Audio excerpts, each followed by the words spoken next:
Hey Adam and Dan, Brad here. I was thinking about the word goblinoid, and specifically the suffix oid, which is a medical terminology for a shape or a form. So I'm wondering, what is the nastiest, most disgusting shape or form you could think of to make a goblinoid? Thanks, Brad. The correct answer here, of course, is Dave. That is the most disgusting shape I could make a goblinoid. But let's roll dice. That's the most disgusting shape you can make pretty much anything. Yeah, all right, let's roll. Okay. I got a natural 20. All right, well, what's your shape? Spherical. Yeah, okay. What is the shape of wet kinetic sand? That's gross.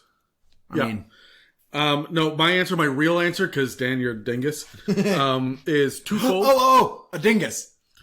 That's all, yep. I'm going to call mine the Goblinoid from now on. It's a selfish little bastard that's always... Never mind. So... Has long, sharp teeth. Don't judge me. See a doctor. So in Eberron, there are actually twisted goblinoids. I actually spoke at the end of one of the Touring the Multiverse episodes about the Dulgant, which is a hobgoblin who has been essentially skinned. He's blind, he turns inside out, and he will use these giant cilia and tentacles hanging off of him to drain the life and energy out of people. But they also have the Dolgrim, which is they took two goblins together and they physically merged their bodies. So they have two mouths, one on top of the other. The lower lip of one is the upper lip of another. They've got 4 arms. They are considered small aberrations. They've got dual consciousness. So it has advantage on all saving throws against being blinded, charmed, deafened, frightened, stunned, or knocked unconscious. Okay.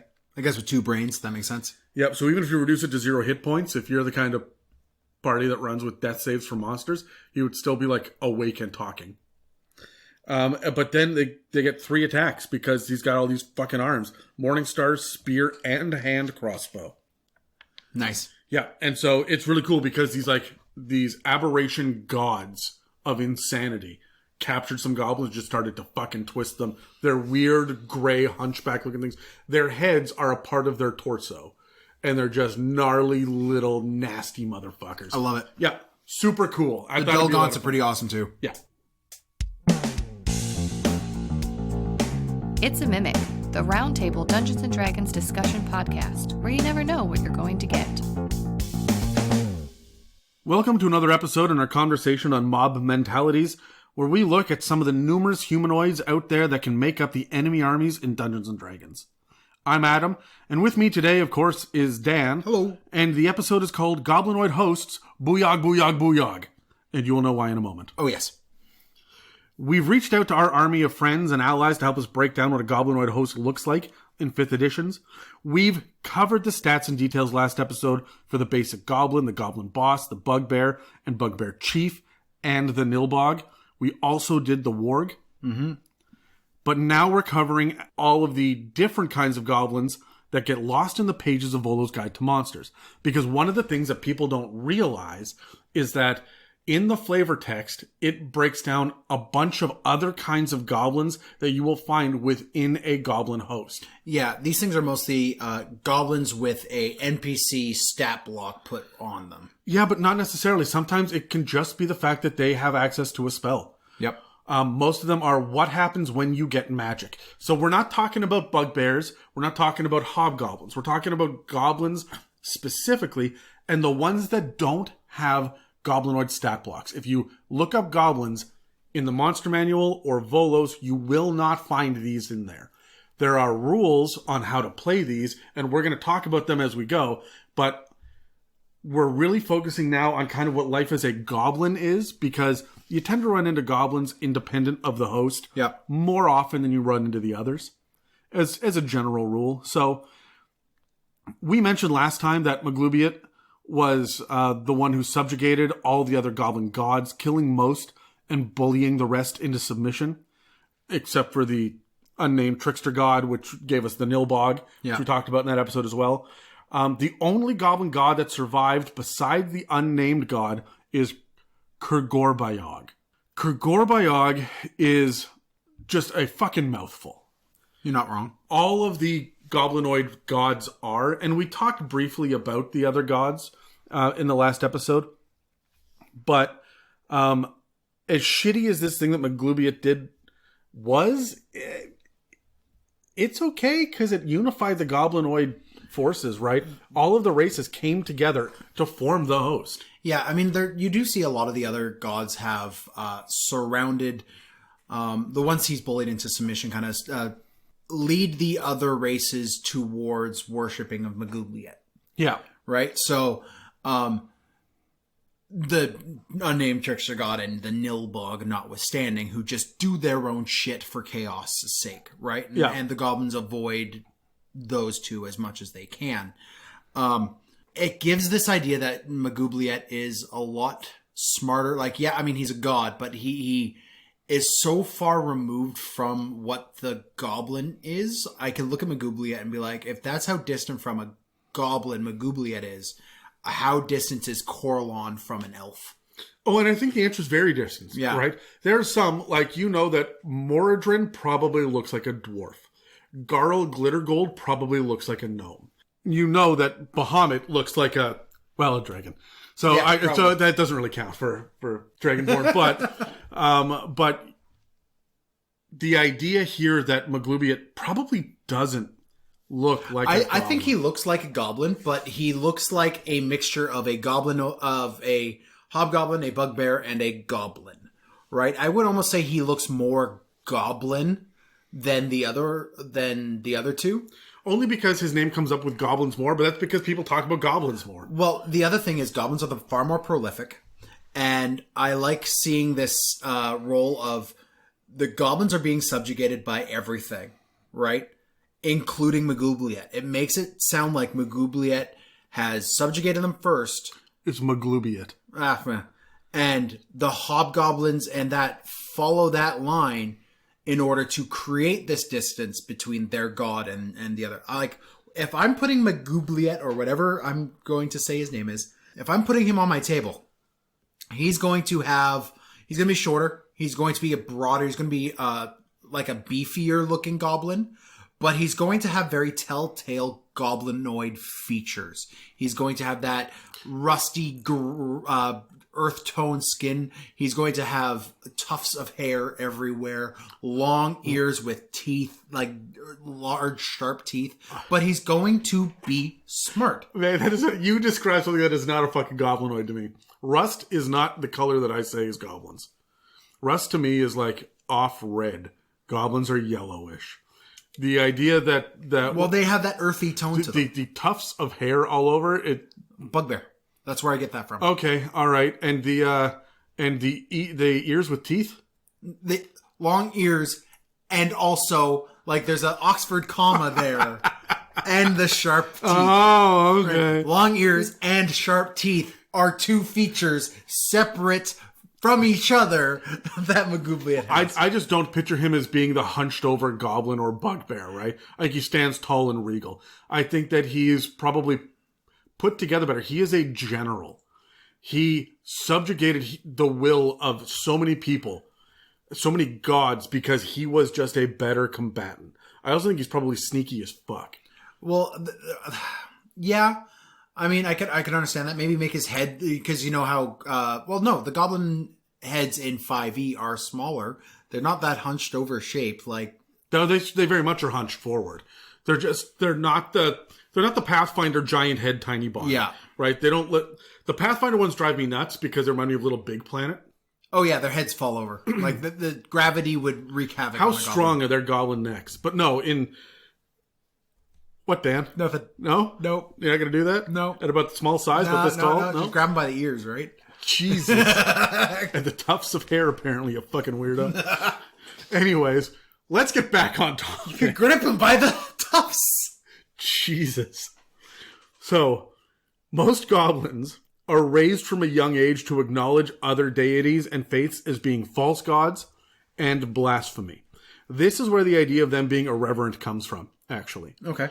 So it's not that they're chaotic and they don't give a shit. They just hate your gods. They take pride in desecrating holy relics, symbols, or sites, and they usually focus on clerics in battle. This is something that I didn't know before researching this. Goblins will attack the cleric first. I would have it so not necessarily specifically the cleric, but the faithful. Yes. Is like So if you have a fighter who's got a particularly strong faith, I would have him. Your paladin with the holy symbol on the shield will be a target. Your druid, yeah, right? Your warlock with his covered in symbols of his patron. Those would be the target. Yeah, and so I really like. It says specifically though clerics in the book.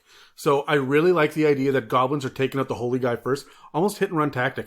Leave the party confused, being like, what the fuck just happened, as they have to figure out a way to resurrect to the cleric. Yeah. This is a big problem because guess who has Spare the Dying? So now when it comes to goblins specifically, their pantheon consists of really only the two remaining gods, Maglubiet, and like I said, Booyahg. Gesundheit. Now, he's also known as the Overseer. This is Booyahg. Yes. Okay. Maglubiet, there's actually surprisingly little about. We know that he is subjugated to the rest, and he leads the army on Acheron, and you find a lot more information on Maglubiet when you look into hobgoblins than goblins. Yes, because he is a general himself of a large battle, and hobgoblins themselves have a very fanatical level of worship for Maglubiet. Yeah, they also have their own pantheon that survived because they kind of fall in line with him. Yeah. Whereas the goblins don't. They only have Booyahg. He oversees everything in goblin life, but he's all about slavery. Mm-hmm. This is where the idea of goblinoids enslaving people comes from. Even the goblins, the lowest of the low, will enslave other people. His holy symbol is a yellow and red striped leather whip. So, like Terry's, but with the color of P as well. So like Terry's. But the P is there on purpose. Like Terry's. Oh my goodness. Booyahg is very cruel. You don't say. Yeah. But like pain for the sake of pain. I just gotta say, a whip as a holy symbol and favored weapon never is for a nice god. Like, you don't have the one with a whip that's like, hey, I'm about art and beauty. It could be. I could see how it is. It could be about love and procreation. Or just marriage. Because you're whipped. Well, maybe you are, Dan. It's because I'm married, Adam. I wouldn't say Brad is whipped. I 100% would. All right. And he would agree with me with pride. Pride or fear? Both? Yeah. Yeah, okay. So that's another red whip. Okay. So he encourages all goblins to become slavers. That is the big thing. He says that you need to be enslaving others. He has some very distinct omens and signs that terrify goblins, and they all revolve around slavery. And they will pop up all of the time. If you are running into goblins that are not slaving, you should start to throw omens there for the NPCs, or for the players rather, to be like, what the fuck is going on? To give the idea that there is a god and he is fucking watching. Yeah. He is the overseer for a reason. This is another thing I want to put towards DMs as well, because goblins are a incredibly common tier 1 threat. Goblins, they'll kill the cleric. They'll enslave the rest of the party. They will, yeah. Right? So if you have that level of danger in your thing, remember, your party can survive a goblin encounter 9 times out of 10. Even if they lose. Yes. Yeah, because they will be enslaved. Yeah. That is not the end of the story. Now, the actual omens themselves are like a whip crack with no visible source, ropes and chains that move on their own, glowing cages, things like that. Like, it's slavery. I like the glowing cages because it's just like, hey, idiots, this is empty. Look at this. Idiots. You gotta start enslaving things again, you fools. All the goblins are sitting there being like, okay, we got the elf. What do we do with them? Whoa. Yeah. So, here's something that's really cool, though. When a worshiper of Booyahg feels like he's failed, he actually falls into a deep depression. However, when he comes out of the depression, he's reborn with new fervor for their cause. Which, of course, is slavery. Right? So they will sit there and be like, oh, I failed. And they'll sit there and pout and get drunk and mope and kind of shit in the corner instead of going to the actual shit pits. And, like, they will just be like a sad little goblin. And then every once in a while, they'll be like, No, you know what? I can do this. I can fucking do it. I'm going to enslave whatever I can find. And they will go out and just enslave the first people they come upon. Yeah. This is why you get raiding bands of goblins going in to steal whoever they can. When they go, you hear about, the attack on the farmhouse. And that's really common. Goblins attacked a farmhouse. Yeah. Stop making them go after chickens. It's cute and funny, but they're there to enslave the farmer and his family. Yeah. It's we missed this shipment from the farmer. Go figure out why. Oh, the goblins took them. Yeah. And there's a very, they took the blacksmith's daughter. That is the standard opening quest for your homebrew campaigns.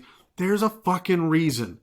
And this is it. Yeah. Right? I mean, even if you look into the starter set with the Mines of Phandelver, the goblins killed the horses because they hate horses. Reminder, they hate horses. And they took the dwarves and kidnapped them. They didn't kill them. They kidnapped them. Mm-hmm. Right? That's in the starter set, people. So, yes, they're all about slavery, but they're also about power over others. Yep. They've got a few basic castes in a loose system that breaks down into pariahs, gatherers, and hunters, and another one I'll get to in a minute. Pariahs are the lowliest. Okay? So that makes sense. Yeah, and they tend to be the weakest and the dumbest. They clean up after others. They deal with animal shit. They work hard at labor. And the pariahs love getting slaves because they're the ones that have to look after the forced laborers. Yeah. They get to say, hey, you know what? We're not bottom of the barrel anymore. We got someone who's even lower than us. So a lot of the times when you get the pariahs or the goblins that are being mean to the slaves and whatnot, it's the pariahs because we have to keep you down because if it ain't you, it's me. Yeah. And it's not going to fucking be me again. Yeah. All right. So think about the small man syndrome bullies on the playground that, the short kid that lashes out. This is the stereotype of the kid that gets hit at home. So he yells at everybody else at school. Yeah. Right. That's who the pariahs are. Really trying hard not to make a Brad Marchand joke. I don't get it. Oh, it's hockey. He plays for Boston. He's a little guy. Mouthy. Gets in a lot of fights. Piece of shit. Just a piece of shit. Every Brad is like that. Just a mouthy piece of shit. Come at me, Brad. We even tearing Brad apart recently on the podcast. I like you, Brad. Yeah, we gotta start spreading the love over to. Well, I'm not gonna rip on Megan. She frightens Terry. Me. No, Dave. Yeah, Dave's a piece of shit. Dave's just a piece of shit. Everyone named Dave is a pariah. Anyways, yeah, you heard me. Hunters. Well, the next up is gatherers. Actually, they're the next lowest. Well, that's Terry. Terry gathers. I gathered as much. They are usually focused on procuring and managing the food stocks. Okay. They carry basic tools like caltrops, nets, and snares, and they're really, really cowardly. They don't carry traditional weapons. Gatherers and pariahs are your stereotypical scared goblin. When you run across that one goblin in the woods who's got like a handful of berries, goes, ah! And then turns around and fucks off and runs, and you chase them, it's because you found a gatherer. Yeah. But then they're going to run to the nearest hunters, and that's why you end up getting ambushed. Mm-hmm. Hunters are slightly better than gatherers or pariahs, but only because they can use weapons moderately well. They're usually the best riders and act as hunters during peace times and scouts, foot soldiers, and cavalry during war. But these guys are also going to be your border patrol as well. They're going to be guarding the encampment and the lair. And as much as you do have the pariahs taking care of slaves and whatnot, the threat will be from the hunters walking the grounds. There is the fourth caste, and it almost acts like goblin nobility. For what goblin nobility could be. It's the closest thing to nobility that goblins are going to get. Yeah. They just get preferential treatment within the host itself, especially when there are no hobgoblins or bugbears around. Well, yeah, I mean, you're not wrong. I never am. In the hosts, in the research I've done for hosts and stuff like that, stay tuned for next week, you see that a lot of goblins just across the board, when they are in a host with hobgoblins and bugbears, regardless of what their status is in their own little hobgoblin den or whatever it's called, they all become hunters. If they're pariahs, they're hunters. If they're everything, they're hunters. Across the board. That is what their role in a host plays. And it actually mentions that in the book. Yeah. Cool. Well, and Lashers still maintain that step above. So I guess they also... do they maintain... They maintain that little... Like, it It's they're going to be the lieutenant. Small amount of power over the rest of the goblins. They're the ones that the hobgoblins talk to, just so they don't have to talk to the rest of them. Yeah, okay. Lashers, when they're in and among just goblins, are usually a family of goblins. So this is the only mention, really, of there being families that matter, but it does matter when the goblins are in and among themselves. The family usually has some sort of training for battle or some helpful skills like trap building, mining, forging, or religion. If a goblin can figure out how to make a whip that resembles Booyahg's whip in his emblem, that's enough to elevate them to become a lasher. Wow. Because they don't deal with leather very often, right? They are big forgers. That's something that I learned as well here, is along with like gnomes and dwarves, they're crafty. Yeah. So lashers tend to hold on to the knowledge of their skills and treat them as invaluable secrets, especially whip making, because if everybody knows what you know, then you're not special. Yep. There's one last kind of goblin within the ranks that is not necessarily part of the caste system, and they stand outside of the general hierarchy. They're more like a celebrity, and that's any kind of goblin that wields magic. They're rare because they don't usually have the patience for wizardry, the talent for bardic magic, or the favor of their gods. Sometimes they do, but it's just rare. They're more likely to make a pact with a patron of some kind, but even then it tends not to go well because they can rarely hold up their end of the bargain. Yep, and their god is a very jealous god as well. Yes, Booyahg will sneak them some magic, and we'll see that in a little bit. We'll talk about that. But the Warlock patrons, I don't think that that Maglubiot is going to give a shit if they get magic from a demon lord. Doesn't matter. I'm still your god. You'll still come to me. And if you have more power, that's what I was trying to say. Yeah. So you may strike a deal with, but you don't worship a patron. Yeah. So I'm still going to use that power that you're being gifted. And a lot of the time, as we'll get into, they don't go hunting that pact. They get approached with and subjugated by the patron to then do their bidding. Of course they do. So here's some magic so you can accomplish my goals, and that's it. Even sorceress affinity, though, tends to be lost in a generation or two with goblins because they don't understand magic. So even if you have the ability to cast a fireball, you don't. Your descendants might as well, but they won't know because you didn't write it down. There's no oral history there's no logic being taught. So they just do it by accident sometimes. And all magic is simply just a mystical power, no matter the form. And they simply refer to its users as one blanket term, and that is Booyahg. Any thoughts on goblins and magic, Dan? Do you usually have magic wielders in your Goblinoid host? No. I tend not to either. I tend not to. Mostly because the tier 1 threat, and the second you start bringing magic into a tier 1 threat, things tend to snowball rather quickly, especially with goblins, because they already have the action economy on their side. Yeah. Because they come in groups. Because they come in dozens, baker's dozens. They come in 13s. Tend to not, however, because of research involved in this and really diving deep into goblin lore. Oh, hell yes, I am now. The Booyags are amazing. Yeah, honestly, I didn't use them before, but I'm going to start using them, especially when I get into early tier 2. Yeah. Because you're right, shit's going to get out of control. Yeah. When you're dealing with this many goblins, having one or two that can actually cast spells is a little bit fucking crazy. Yeah. But I don't think that you're going to get that with just your average hunters that are raiding a farmstead. Your magic wielders will probably be a part of a larger Goblinoid host or be back in the lair. So speaking of lairs, goblins usually like to live in darker places, but that doesn't necessarily mean dark. Yeah. They like shadowy valleys and deep forests, not necessarily like... As long as they can hide from direct light. Like, direct sunlight is what they don't like. They're not going to the beach. Yeah. Right? They do like mines. They do like to be underground and whatnot, and I'll cover that in a second here. But they're not like like ghosts that are hiding in dark haunted castles and shit.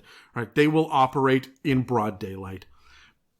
Because they're actually pretty decent at mining and crafting, they tend to look for resources that will help them with this, and they often lead to issues with settlements who rely on iron.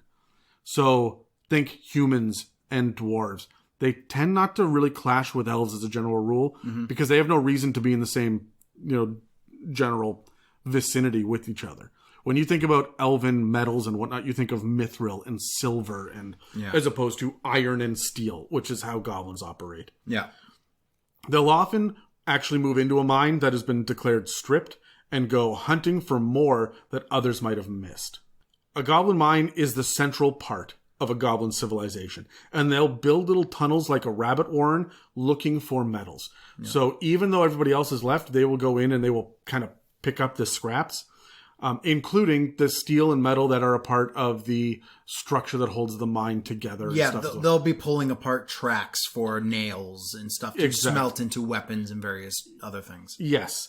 Their actual settlement will extend out of the mine and onto the surface for defense reasons, and they will patrol and guard the areas for miles around to protect their territory. We discussed last week how they ally themselves with wargs to do this. And wolves, yeah. Yeah, but they really focus on wolves as watchdogs. They like to use wolves as guards because the packs don't immediately announce the new goblinoid presence. So they will train wolves and let them out, and the wolves will know that they can come home once they're done their scouting and whatnot. Yeah. The next level of defense on the outskirts of the territory are goblins of the hunter caste that sit on high elevations like treetops and cliffs where they can camouflage and shoot. Mm-hmm. Any road, river, valley, or obvious pathway through one of these goblinoid regions in like goblin territory will be used as ambush points to capture potential slaves. So you get the idea that they're looking for opportunistically good places, but not every goblin lair is going to be the same. Yeah. When they are trapping and capturing and ambushing, it's traps. Traps. They would rather have humanoids, whoever it is, or even monsters if they're going to enslave monsters.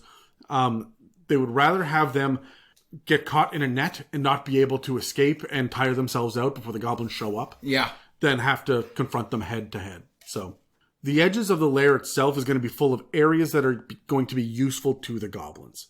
So they're going to chop down trees and build furnaces and even farm mushrooms and gourds, which I thought was kind of neat.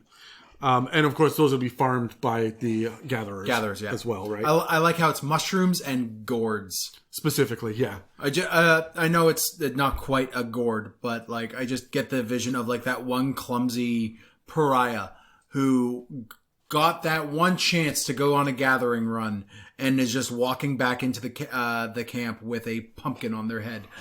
Just off center. That is the most Pathfinder goblin bullshit that I have heard. I love it. Yeah, you're on your own on that one. I really like the idea that you're going to, maybe if you stumble into goblin territory, you're going to be able to tell because, wow, someone cleared out all these trees. Is that a really rudimentary kiln over there that's just built out of mud? Yeah. That's filled with coal and stuff. Like, as you look around, and you should be able to figure out that there are goblins around, but you're not going to find goblinoid like graffiti. Well, we mentioned in last episode that if you are coming to like a goblinoid graveyard, like a goblin graveyard, they tend to like to distance themselves from the dead. So a graveyard will be within their territory, but it's on the border of their territory. Yeah. So they will often be seen, if you come across a goblin graveyard, as a warning of what kind of territory you are now entering. Yeah, but most of the time they don't even want anyone to know that they're there. Yeah. They just want to, like, a goblinoid cemetery or graveyard is going to be... Do you know the difference between a cemetery and a graveyard? Isn't it the type of stone used? No. Like either standing tombstones or... No, a graveyard is attached to a church and a cemetery is independent. Oh, okay. Yeah. So when you run across one of these, burial sites, I don't think it's going to be marked well. It's just going to be a bunch of like unearthed... Yeah, just earth and mounds because they don't want to acknowledge the fact that they're there. They would rather go in, strip mine the area, and fuck off. Yeah. I don't believe that goblin, or even goblinoid at all, lairs are permanent. they're semi-nomadic. They will move in, stay for a while, and then move out to somewhere else. I would say that's true for everything except hobgoblins. Well, but hobgoblins tend to also be on the march, right? Like, they will have their homelands. Well, they have their stronghold. They have hobgoblin strongholds, which are the same here. Usually built out of ruins or something like that they can use to their advantage. Hobgoblins are far smarter than the average goblinoid. And yeah, they will get up and move if they have already, if that stronghold is not a place that they could use as a base of operations to conquer from anymore. Yeah, and it's the same thing. Like, as soon as the resources are dried up for goblins, they move on. Yeah. But they will strip mine the area. Now, on the outskirts of a civilization, it doesn't say this directly in any of the lore, but I would assume that they're going to stick around a lot longer if they can raid to get their things. Yes, yeah. Now, the area outside is going to be just crawling with goblins and slaves, especially pariahs and gatherers. This is outside the mine. Yeah, the opening, the mouth of the mine. So they will be there. They will be the ones, the pariahs will be the ones stocking the furnaces. They're going to be the ones doing the smelting. Well, the lashes will be doing the smelting. The pariahs will be doing, lifting the metal over and kind of processing the ore, the basic labor. Yeah. If the underground areas aren't as big as they want them to be for the tribe, then they'll make the pariahs and the gatherers sleep in simple dwellings on the surface. So when you think of a goblinoid hut, that's for the low castes. Yeah. The lair itself is actually going to be inside the mine or the cave system that they're turning into a mine. Yeah. Where there are lots of tunnels and little rooms, but there's usually only one entrance. They don't like to have multiple ways in. No. Because this is their safety as well. Yeah. We did mention in the last episode that a lot of these layers will be, from what the goblins can't construct, will be hard for medium creatures to move through. Yes. Yeah. Now, they will build escape tunnels. But those escape tunnels will be for, emergencies only. And you will often have to bust out and no way to bust in. Mm-hmm. They do rely on the single point of egress for defense purposes. Near the entrance, wolves and wargs will be housed, but not strictly monitored. They get to come and go as they see fit, unless the goblins need them for a specific job. Mm-hmm. So they are independent of the goblin tribe that they're a part of. So they're allies until, hey, we've got to go raid the village. 3 wargs and a dozen wolves. Let's go. Yeah. Right? Most tunnels inside the areas are trapped, and most traps don't just aim to injure and incapacitate interlopers, but also collapse the tunnels. So it's very likely that you can have goblins that are stuck, separate from the entrance. Oh, that would be a fun encounter. I'm down for that, yeah.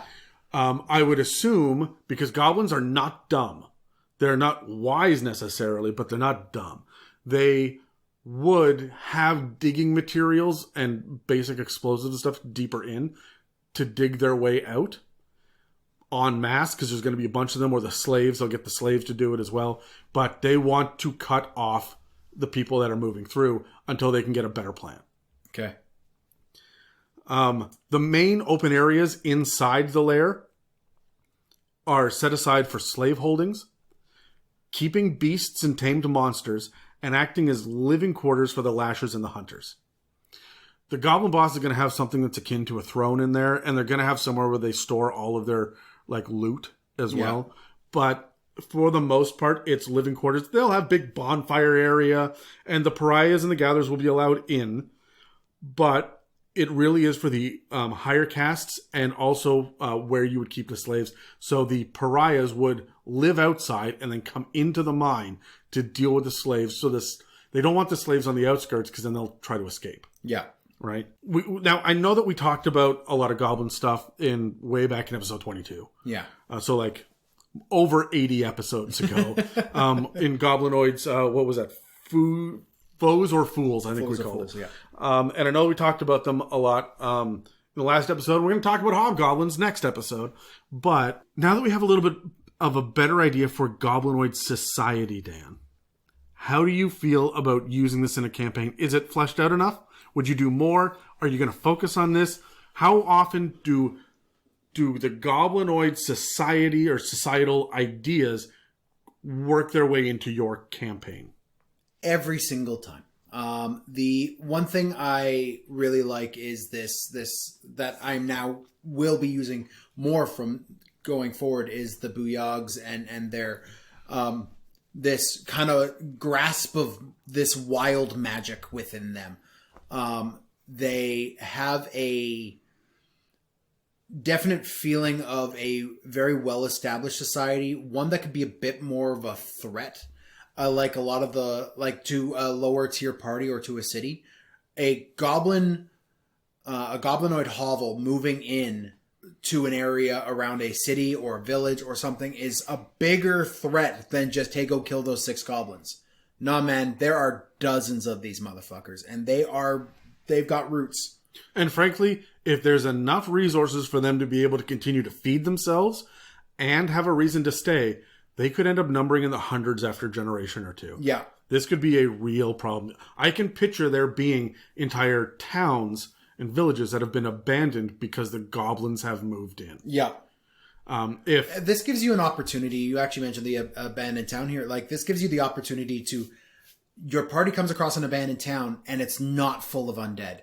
Because you know the second you come across this old, abandoned, ruined village, everyone's going to think, oh, there's going to be ghosts and stuff. Or zombie horde moved through it. Or, no, it is just, and like, you just have this place looted. You have glass shattered across the streets. You have doors open on one hinge or shutters slamming in the breeze, right? Yeah, and it's not your mimic town, which looks perfect but is just quiet. Yeah. Right? This has been a raided town. And there are no items inside because all of the tables and chairs, all of the tools, all of the clothing has been taken. Except for stuff that I feel a bunch of hunters would have polished and like left just to catch the eye of a wandering by adventurer.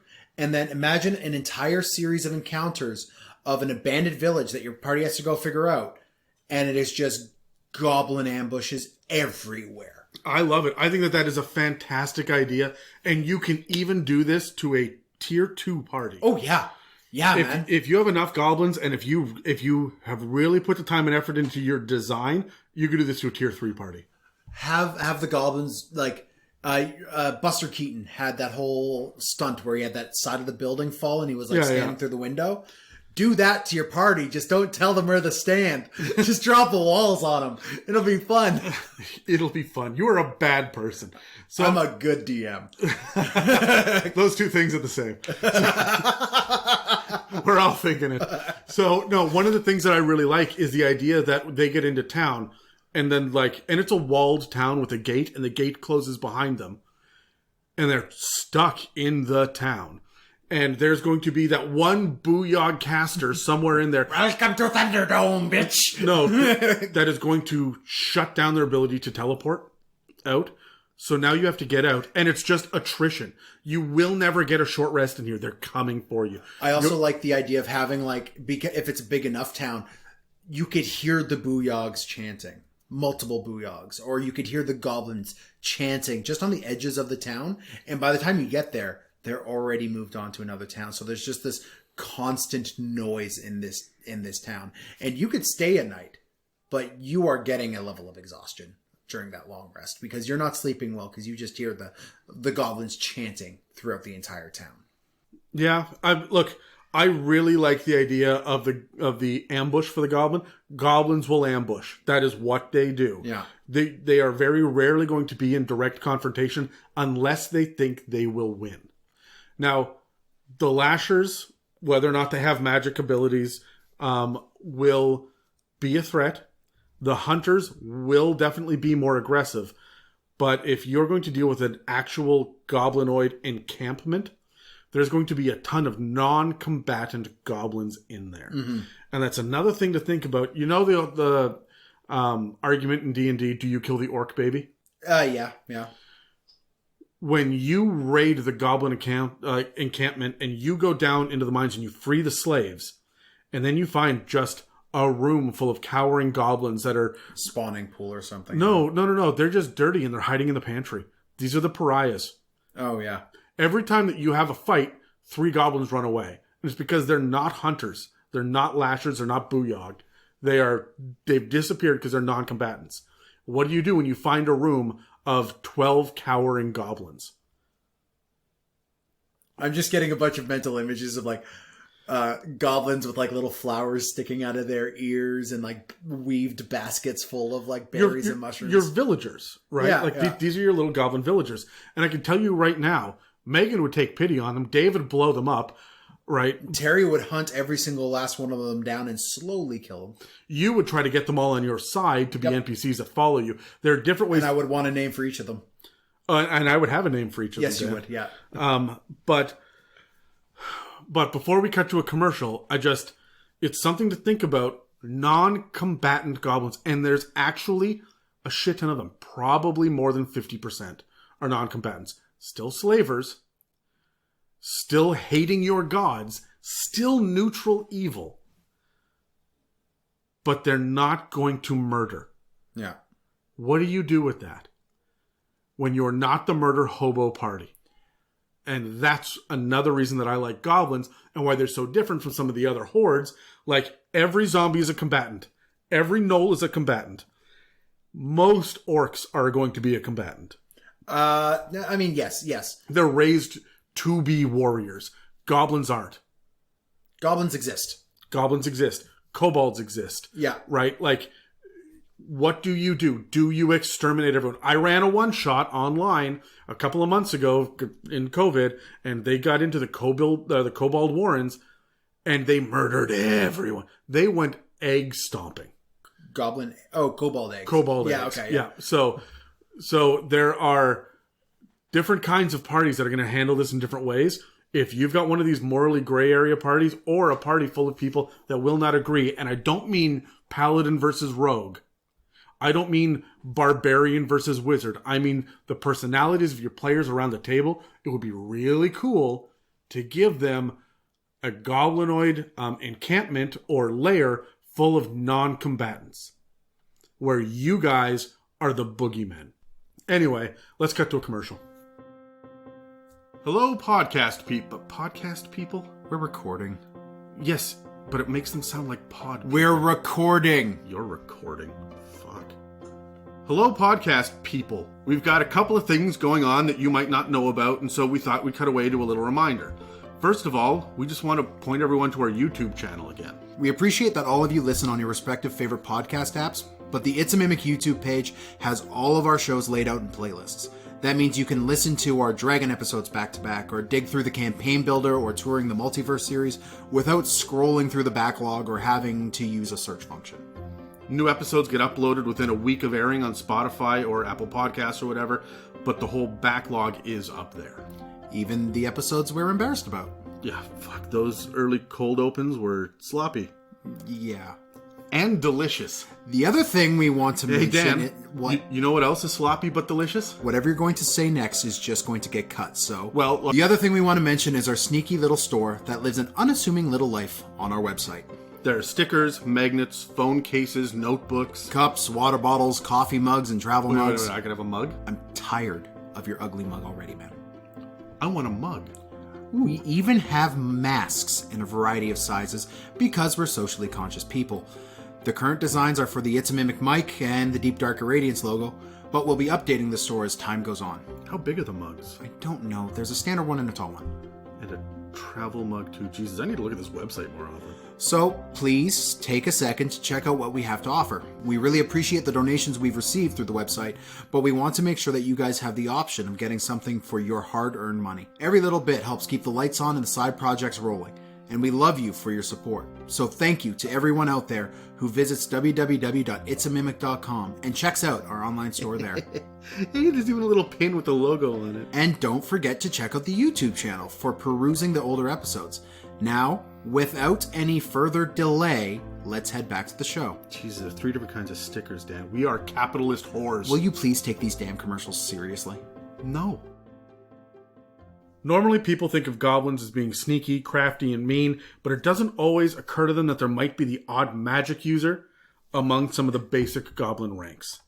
In fact, there are a lot of different kinds of goblins that can give some fun variety to your goblin encounters, but the info is kind of hidden, like I said before, on the pages of Volo's Guide to Monsters.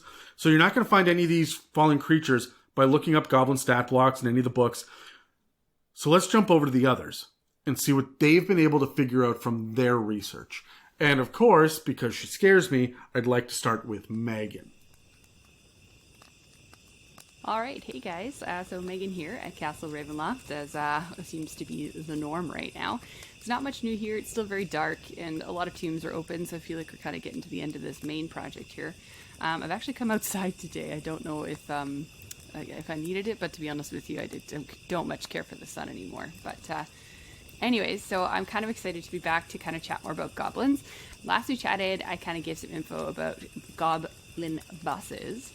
But what I didn't have kind of time to get into is sometimes that those boss goblins could be magic users. Well, technically every goblin is kind of born with that ability, which is something that I learned, which is hilarious.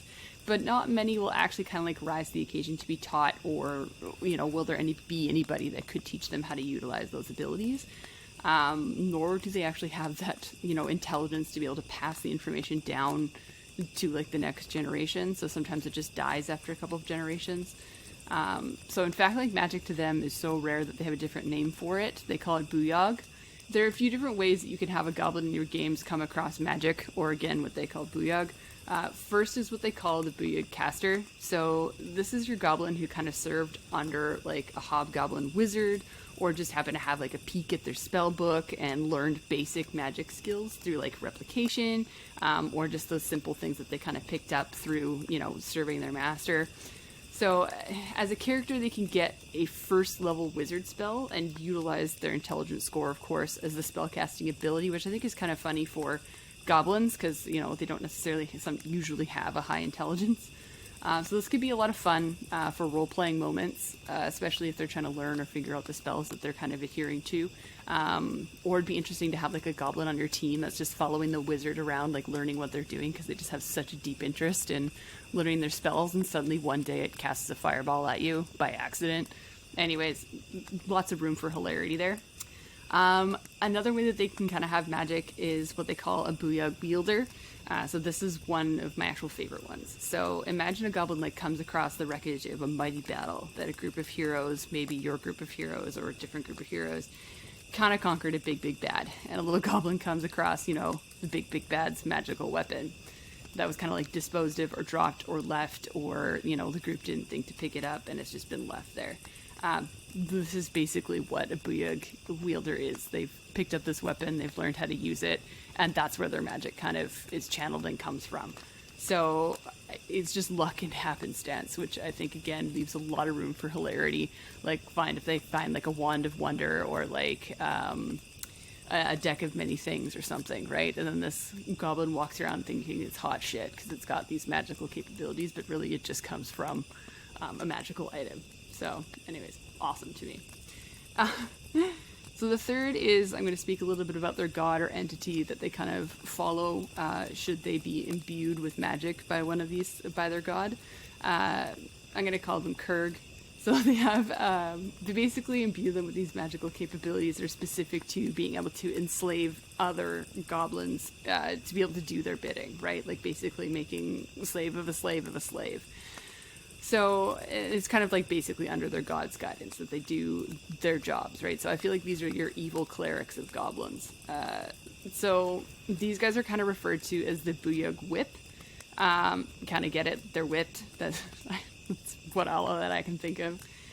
This one is particularly interesting because it is thought that Kurg doesn't often agree to be the patron of goblins and allow them to have followers, and yet this is very specifically tied to them. So I wonder what your thoughts are on this, and where you think some of this magic kind of comes from, or what kind of magic do you think they would have if they were connected to this god. But yeah, that's my main question for you guys here. But honestly, in a game, I would love to have a Booyahg Wielder with some kind of magical, stupid item that would just cause a whole heck of a lot of chaos for your party, and it would take your party a long time to figure out where that chaos is coming from, because no one would believe that the random goblin they picked up on the side of the road that they've suddenly fallen in love with, that if it died, they would riot. is causing chaos with some kind of a magical hidden weapon while it's trying to learn how to use it. Anyways, lots of room for hilarity there. But yeah, I would like to know what you guys think about the whip and the magic that's kind of imbued with these guys, and what do you think that would kind of be? But yeah, I will throw it back to you. Thank you so much for checking in. I feel like I need it now more than ever, much like other people. So you guys have a great day, and chat soon. Oh, Megan, you're always so polite, but you don't fool us. Okay, so the god that Megan called Kurg is actually Booyahg, Of course. who I've been talking about this whole time. So even though Maglubiet raffle stomped him way back when, he's still sneaking around, and he's given that magical power over to his peeps, specifically those who pray to him. Devout goblins is a fucking weird concept to me, but I feel like Booyahg whips are how you're going to get healers among the ranks. Okay. Or, evil magic oppression, because I figured that's got to be why they're called whips. They've got to be called whips for a reason.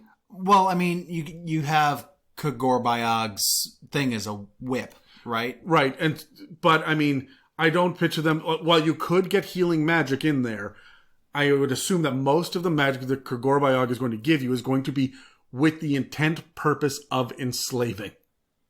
Yeah, you got to keep your slaves alive, though. Got to keep them alive to dig.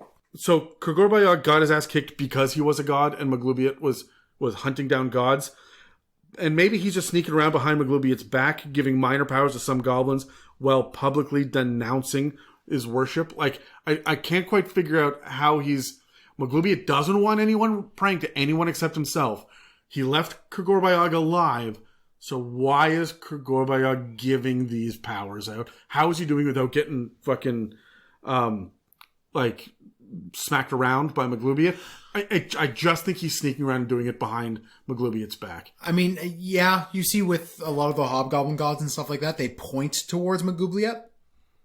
So, I mean, these gifts from Booyahg could be given Booyahg could be given as a directional thing. Like, I just think it's more goblin-y if they're sneaking about. Yeah, fair enough. I just think that fits a little bit more. The goblin god is going to be as sneaky as the goblins are. Remember, Maglubiet came in and took over the Pantheon. He could be a fucking elven god. Oh, I didn't even think about that. Right? He's from outside the Pantheon, and he came in and took over. That's interesting. I never thought about that before until right now. Something to think about.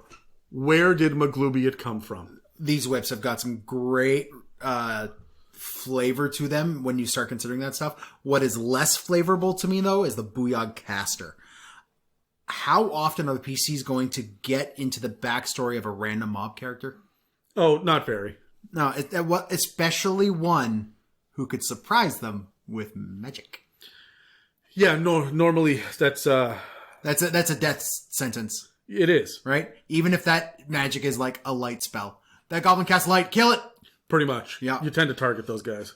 It feels, all this feels a lot more like a reversed engineered justification for why a goblin can cast magic missile. Honestly, it feels a little bit lazy, which is okay in my opinion. But let's be honest, goblin encounters can get boring really, really quickly. So adding any of today's options is just going to be more worthwhile in the long run. Yeah, I think you're right. I mean, having a justification is good in case they end up interrogating that one guy that cast Firebolt. Yeah. Sure, fuck. You do you. I don't care. But no, for the long run, you're right. Focus on dynamic encounters that are interesting as opposed to just those 4 goblins with crossbows again, right? So, but when it comes to the Booyahg Wielder, it's hilarious and ridiculous to me, and it gives an amazing opportunity to blindside the party with something surprisingly funny, chaotic, or deadly. How many times have parties infiltrated a dungeon crawling with goblins in an effort to get some magical MacGuffin, just to have MacGuffin waiting in a chest at the end? Yeah. I fucking hate that. This is an awesome opportunity for players to see the power in action before they get their hands on the item itself. I want there to be more goblins just holding magical items and going, "Hurrah!" and it shoots. And I think their verbal command should always be Booyahg. Oh, yes. Even if it's not the regular trigger word, when a goblin taps into the weave, Booyahg will do. Yeah. So, and they cast, like, whatever it is, they will hold up the trinket and go, bah! And then 3 things in the room randomly turn invisible. They don't control it, it's just crazy random bullshit. And I don't think it should ever be used the way they want it to be used, because how many times do we see such and such power or item or whatever needs to be used by a spell caster? Yes. Goblins are not spellcasters inherently, and yet they can use it anyway. I feel like Booyahg is a blunt force trauma of verbal component to get this shit going, but it's not going to work properly. I completely agree. Now, you'll notice that all of those goblins that Megan was talking about were just your regular goblin stat block with a couple of additional details. You're still going to get your small neutral evil goblinoid that you're expecting, but there are a couple of other goblins that don't use the goblinoid stat block. But before we go any further, we can't talk about goblin spellcasters without covering the naturally gifted embodiment of true chaos, the Booyahg, Booyahg, Booyahg. That's the name of the episode. Yeah. So Nick, who's never been on the podcast before, is actually one of Dan's oldest friends, if not your oldest friend. Your best friend for years. Yep. He's the guy who got me into Dungeons and Dragons. Yeah, and he's one of the most well-respected dungeon masters that we've ever had the pleasure of knowing. And he is apparently running into real issues with goblins and has some first-hand experience to share with us. All right. I think I lost them.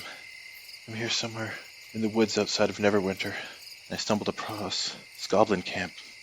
Saw their firelights in the distance. Thought they were people.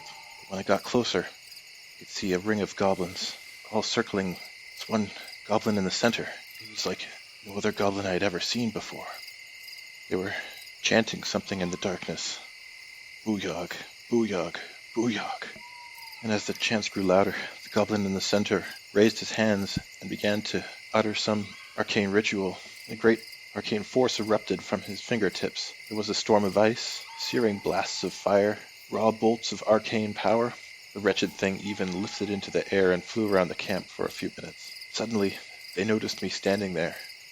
I tried to drive him off by throwing rocks at him. To my shock, they were deflected by some invisible barrier that surrounded him. I knew then that I was not dealing with any ordinary goblin. In a puff of mist, this so-called goblin, Booyahg, Booyahg, Booyahg, suddenly stood before me. Although he seemed no physically fiercer than any of his other goblin cohort, I could see in his beady black eyes a wicked intelligence and cunning. The goblin's bare flesh was circumscribed in a patchwork of tattoos, arcane sigils, and bits of forgotten lore in a myriad of languages. Clearly this goblin had gone to great trouble to educate himself, perhaps to raise his esteem in the eyes of his goblin clan, or perhaps for other more nefarious purposes. I tried to flee, but the goblin easily kept pace with me, nimbly dodging and ducking aside from my counterattacks. I feared that even if I could pierce his magical armor, the goblin's dark power would have imbued it with enough vigor to easily shrug off several of my blows. Suddenly this Booyahg, Booyahg, Booyahg stopped and began to speak. Not in Goblin, as I had heard it chanting before, but in the common tongue. His sorcerous words issued an irresistible suggestion. He bade me to stop, surrender, and accept my grim fate. But something happened then that I don't think the goblin intended. No sooner had he spoken those words aloud than a long, ridiculous beard of animal feathers sprouted from his chin, drooping down to his stubby knees. The other goblins, having finally caught up to us in the clearing, saw this gross indignity befall their sorcerer and erupted into riotous laughter. The goblin sorcerer, furious and indignant, could not help himself from sneezing, scattering the feathers in all directions, and causing the other goblins to laugh even harder. The humiliated Booyahg, Booyahg, Booyahg attempted to turn himself invisible, but only succeeded in transforming himself into a handsome potted fern. With the sorcerer incapacitated, and the other goblins far too busy amusing themselves at his expense, I was able to slip away in the confusion. The Booyahg, Booyahg, Booyahg is a CR6 goblinoid creature, taking the mage template and applying standard goblin traits, including dark vision and the nimble escape special ability. The Booyahg, Booyahg, Booyahg has an AC of 12, typically bolstered to 15 with mage armor, and has 9d8 hit dice. This powerful goblin sorcerer has good saves in intelligence and wisdom at +6 and +4 respectively, and has spell slots up to 5th level. Upon a successful casting of any spell, Booyahg, Booyahg, Booyahg rolls on the wild magic table, as per the wild magic sorcerer trait. Anyway, I think I've spent far too long crouched here in the bushes. I can hear the goblins' voices starting to fade in the distance. Thanks for listening to my story. I'll pass it back to you guys. Okay, so we're using the mage stat block. Let's break down what the mage stat block says. Okay, Yeah. First of all, it's a medium humanoid of any race. Of course, it's small. You're talking about a goblin. It's a goblin, yeah, it's small. Right, and they get the nimble escape, right, which is just everything that goblinoids get. It can Do you give them Fury of the Small? No. Okay. No, because Fury of the Small is a player boon. And it is specifically in Ravnica. No, it isn't. It's in Volos. Okay, cool. So they come with an AC of 12, but that's 15 with mage armor. They've got 98 hit points, and their speed is 30 feet. It's weird that all goblins have 30-foot movement. No. No. It's weird that a small creature has 30-foot movement, but they're just speedy little bastards. Yeah. Their legs just move faster than gnomes. They're small creatures on crack is basically what they are. They just move. It's funny. A lot of people play them with ADHD, like they are on crack or something, and I don't do it that way. They're just you play energetic. Yeah. You play them a lot more malicious than I do as well. Yeah, they can be. Yeah. Now, a mage has an intelligence modifier of +3, and a wisdom and dex that are higher, and their charisma, con, and strength are like the low end of average. That all really tracks for a goblin. Yeah. I would even do a further manipulation of that just because it's small. I'd lower that strength a little bit more. Yeah, sure. They get intelligence and wisdom boosts to their saving throws. Arcana's a +6. History's a +6. I don't know if I would port that over because remember, they don't know about magic. They're just wielding it. So being able to just identify that this is the kind of spell school is, I wouldn't have them be able to do that shit. This is like the direct channeling of Booyahg through them in my mind. I'm okay with giving them that, but I would definitely not in their own voice, these tidbits of wisdom come out. So they have that as a mechanical role, but the flavor of it coming through is definitely going to be more of a I would just make it a religion check because it's Booyahg that's doing it. Sure, yeah. Their passive perception is 11. Honestly, I would look at the goblin stat block for their passive perception. I'm not going to pull it off the mages. They get any 4 languages, which I'm not going to fucking do for goblins, for the Booyahg. Again, I would have that, the Booyahg speaking through them. But what 4 languages would Booyahg know? Whatever they need for that party. It would be that situation where the party's talking to each other in a language. Do you think all gods know all languages then? I just don't see all gods know all active languages. I just don't see that that any goblin would know how even a Booyahg would. And remember, this is not Booyahg. Booyahg is dealing with the casters. Yeah. Right, with the whips rather. So he's not dealing with the Booyahg. So they just innately know this. So this is the sorcerer, not the cleric. Yes, but I look at where the goblins would have gotten this bloodline of magic from, and it is most likely be from Booyahg. No. Unless someone banged a dragon way back when. Why the fuck not?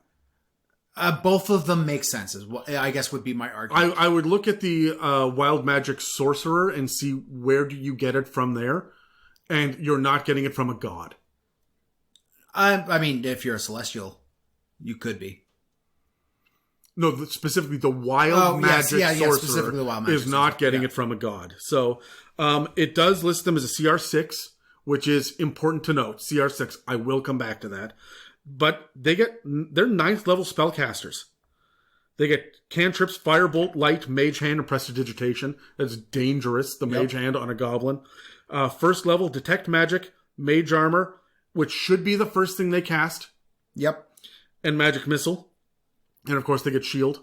So they're even harder to hit. These guys should live. Yes. They should be the last man standing. Misty Step. Yep. And Suggestion. Okay. Counterspell, Fireball, and Fly for 3rd level. I love... Fly for me is just hovering 2 feet above the ground, right? And just being like, I am Booyahg, and just being like scary exorcist hovering. Cool. Yeah, I'm with it. Greater invisibility and ice storm. I don't know why ice storm, but why not? Give them an AoE like that. Yep. Sure. And then cone of cold. So we're getting elemental. So I don't know. That fits with wild magic. Yeah. I don't know if they necessarily fucked a dragon, but they might have been imbued with an elemental's essence somewhere. The other way wild magic sorcerers, because I did just do a little look on it. The other way they get the power is by being too close to a portal to another plane. Man, that is all about, like, goblins will be in there doing that. Goblins would be in there doing that, like digging deep into some cave that got closed down because they found a thin veil between here and the elemental plane of cold. Yeah. Sure. So they also are going to get a dagger attack. Sure, I don't care. I would just give them the regular goblin attacks. It doesn't fucking matter. If your Booyahg is attacking with a sword or a dagger or using a physical attack, you're doing your job wrong.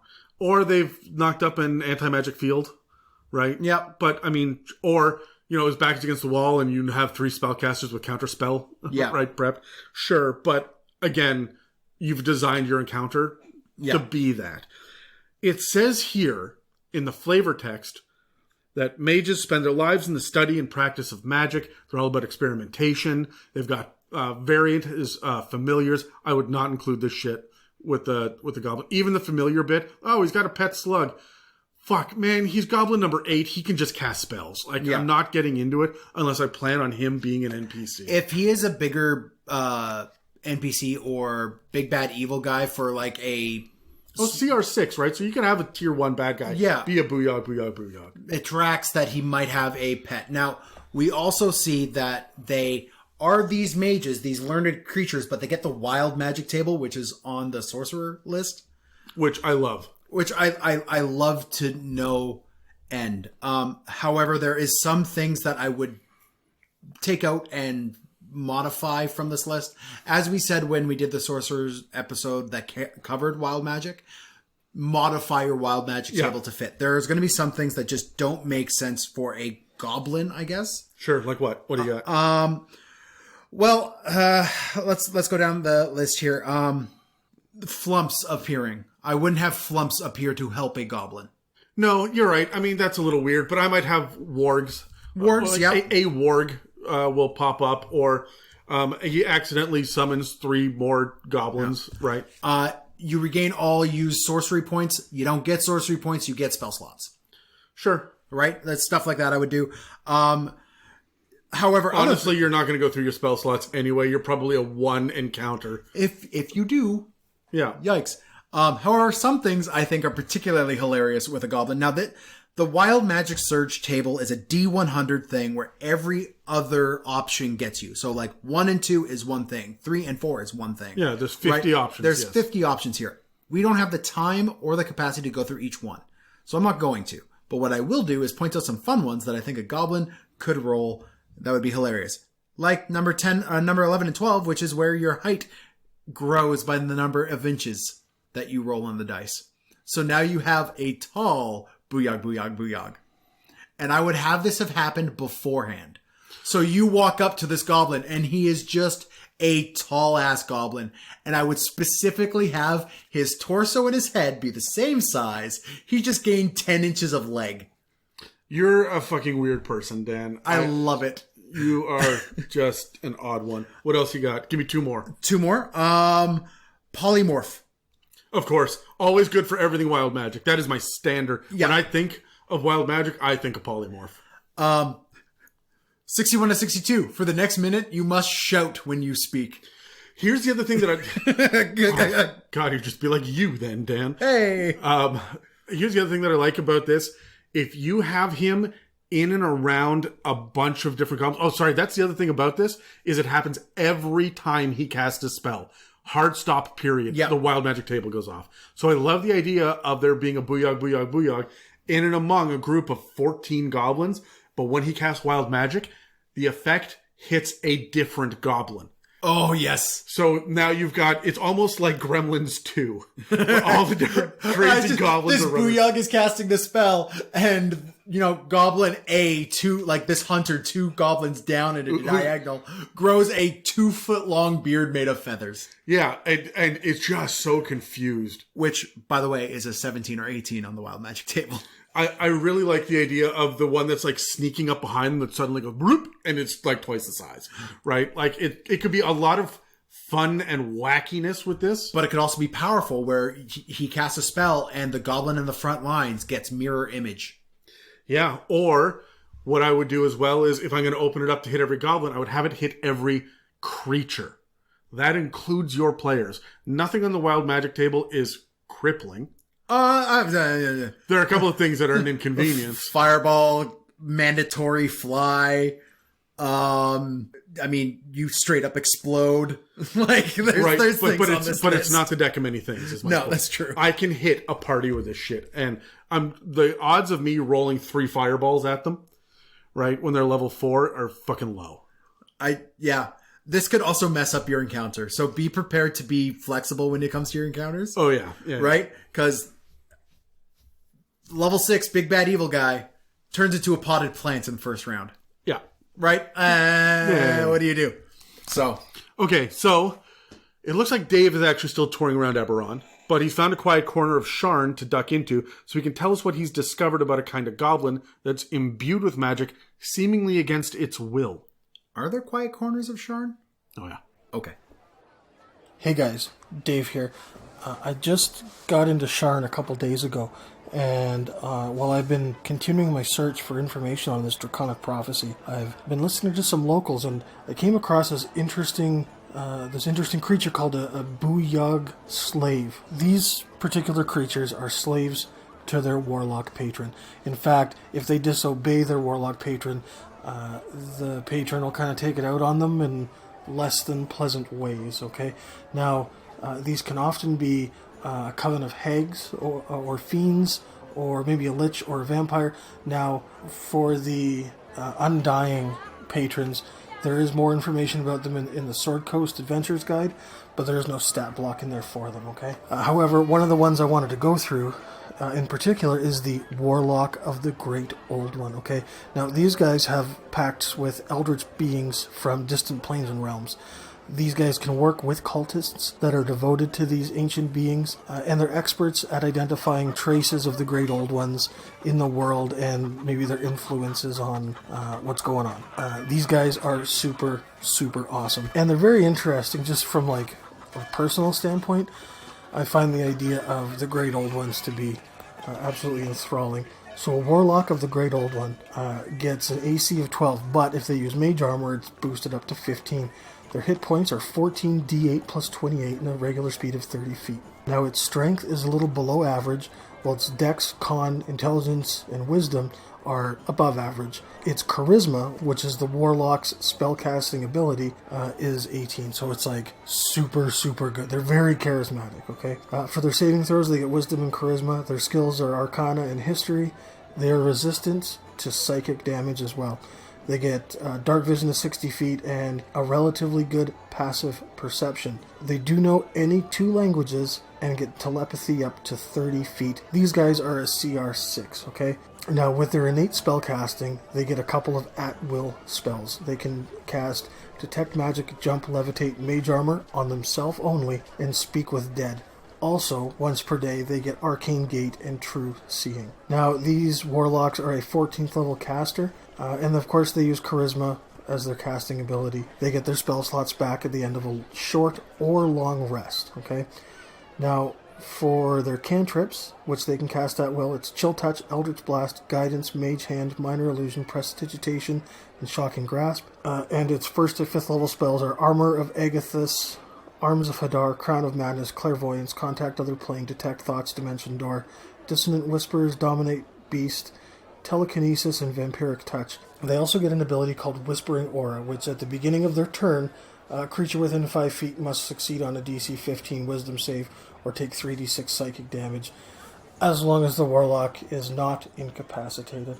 They also get a dagger attack, which is uninspiring at best. In addition to that, because these guys are goblins, they do get the nimble escape ability as well. So I like the idea of having these guys running around in the background trying to figure out a prophecy, in addition to maybe your players doing that as well.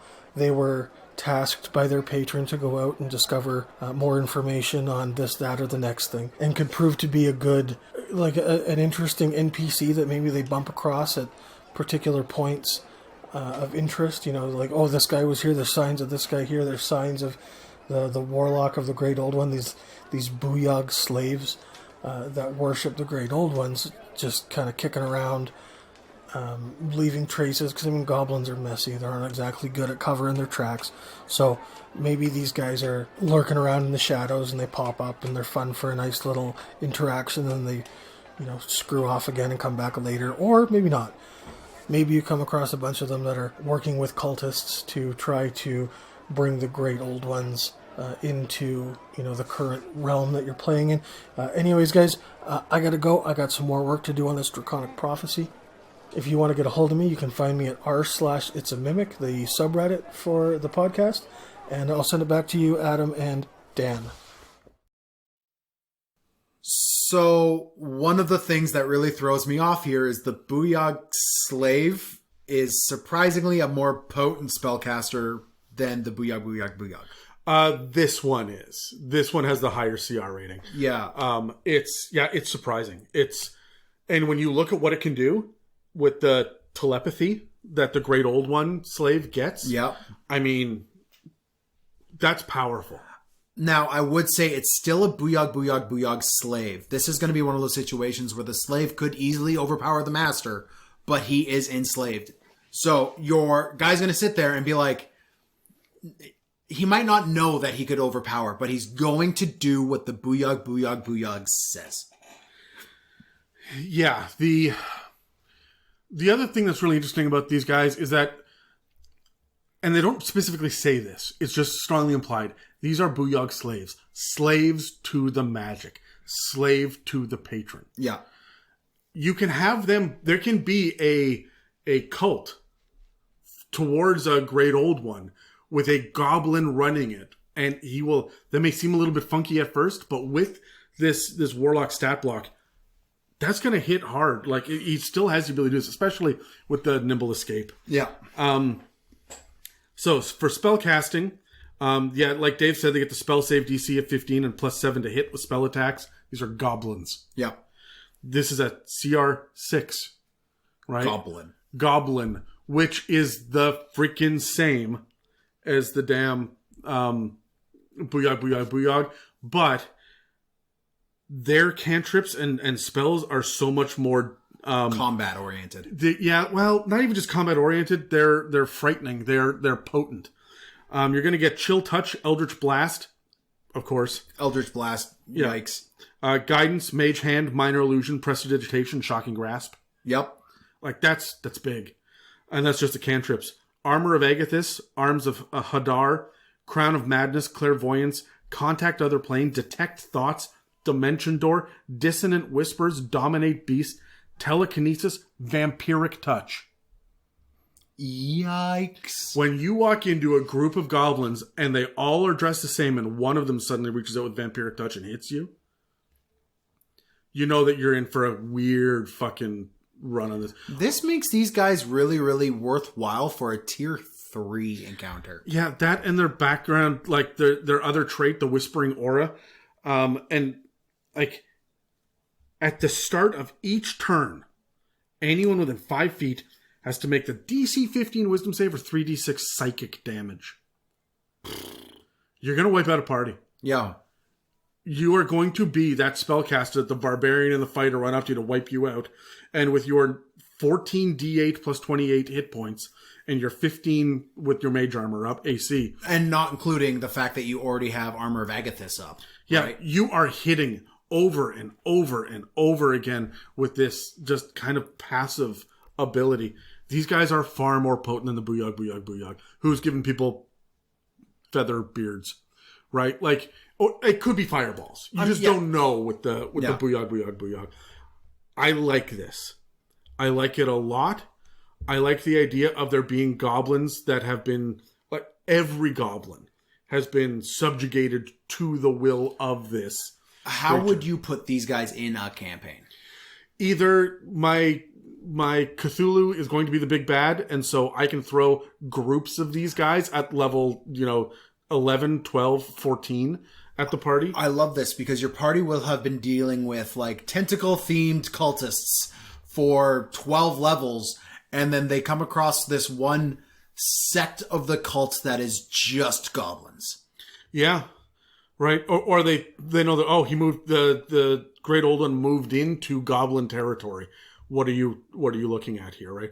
I'd also be leaning on the Dulgants and Dulgrims from Eberron for this as well. For sure. For the Great Old Ones. I think that's a lot of fun. I would also have them just be the one, hey, you know what? This guy says we all need to do this. And so he's running the little goblin tribe. Yeah.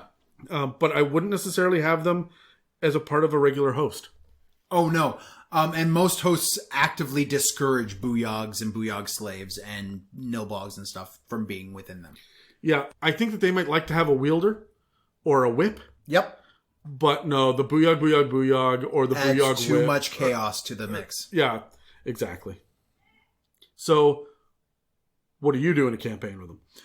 Honestly, man, I love the idea. And this might not be appropriate, might not be meta, but the fact that they are Booyahg slaves, I like the idea of having a Booyahg, the full 3 Booyahg, running a slave camp that maybe is just either a goblin camp that he has just taken over himself. Like, this is the Booyahg and a Nilbog get together and just cause shit. And they have gathered these things around them. And yes, these slaves might be a little bit more powerful than the Booyahg, but they have enslaved humans, halflings, gnomes, ogres, other creatures that have these abilities with them as well. I don't think it necessarily strictly has to be a goblin that has gotten this power gifted onto them. We're specifically speaking about goblins power. I know we're specifically speaking about goblins with this power, but we've seen with other goblinoid hosts and other goblins that because they are so focused on slavery, if someone has just been a slave of this tribe of goblins for X amount of years, they might not know any different and thus have become one of these things, had this boon gifted on them to serve the Booyahg, right? It's funny. And because it's Great Old One, I would definitely do some mental fuckery with these guys where they are almost zombified and are just additional founts of magic that the Booyahg controls ultimately. But, so you kill the Booyahg, and the Booyahg slave falls limp on the ground, and that's how you deal with that threat. That's so weird to me because I don't see why a Great Old One would be giving that power in that way. I'm saying, well, the Great Old One patron is very much a it's kind of ambiguous of what has given that power. I don't see why Kerbayog or Kergorbayog can't fill the role of a Great Old One. Because then it would be a freaking whip. It's specifically in the lore, Kergorbayog gives the Booyahg whip magic and abuse in that way. Then let's go the other route and say the Booyahg, which we have already had the discussion, doesn't necessarily come from a god, but from a weak spot. That could be where, right? And the reason why the Great Old One is imbuing these powers on these other goblins or other slaves is because this is going to be his path into this realm. Yeah, it could be. I just don't know. I myself see the word slave here as very different. You're a slave to the magic. You're a slave to the patron. You're not a slave you're not a slave within the society. Yeah, and it's just how you take that word slave in this context. So, I know Terry did a bunch of digging into what the Booyahg slave is as well, and he has, in true Terry fashion, focused all of his attention on the darker side of things. He went and dived headfirst into those slaves that worship fiends. Oh, okay. So let's see what he's uncovered.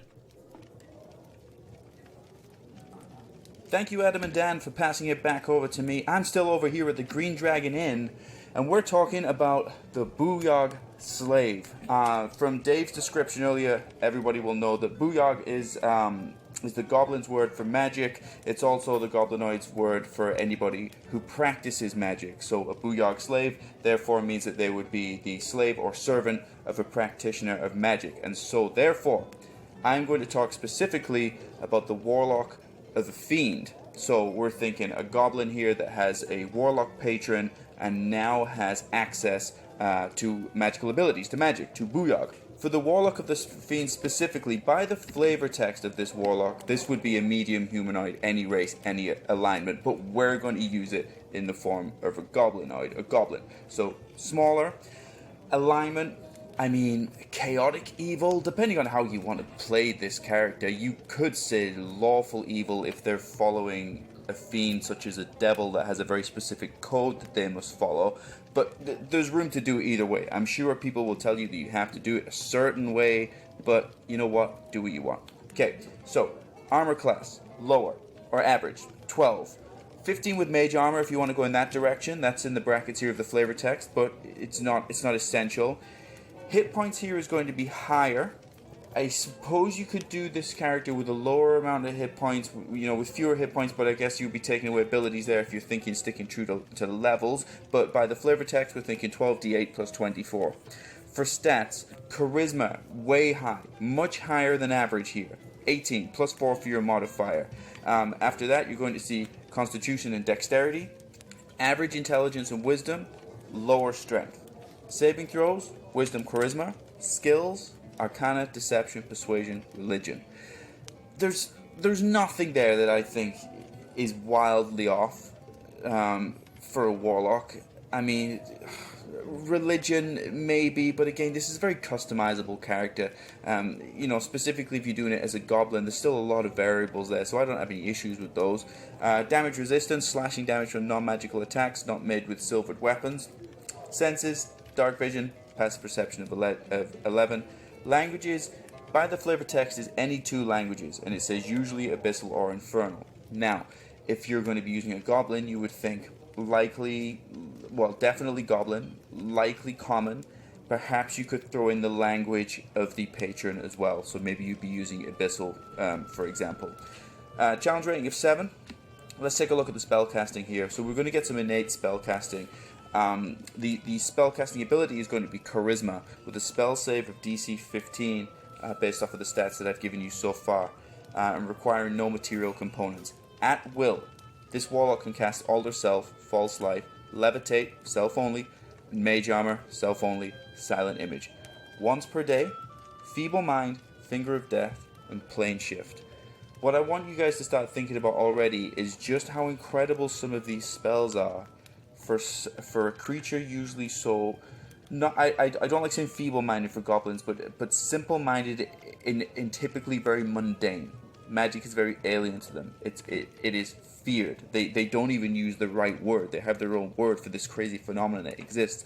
So imagine a goblin that has suddenly been imbued with these incredible abilities. Would they themselves be afraid of their own power?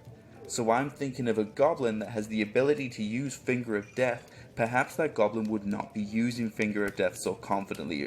There may be another mannerism or thing that they do after they cast a spell like that, because they themselves may be afraid of it. Perhaps they will be hesitant to cast these spells as well.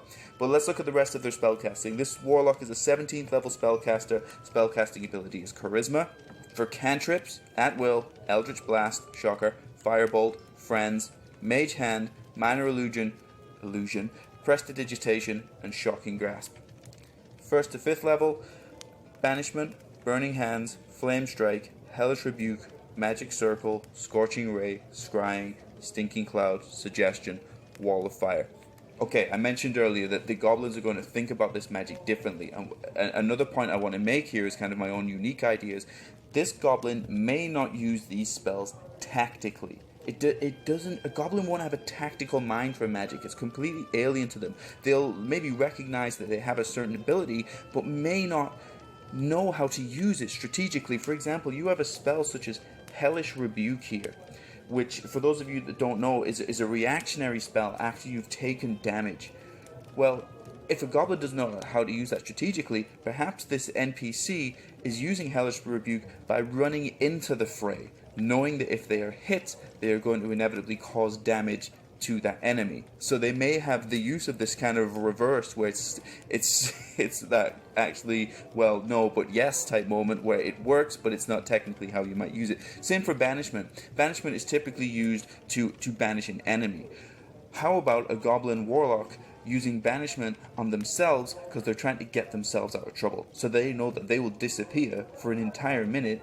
Maybe everybody would have left by that point, and then they can come back. So think of ways that you can now flip this on their head. And just imagine yourself, if I was really stupid, how would I use magic? And go from there.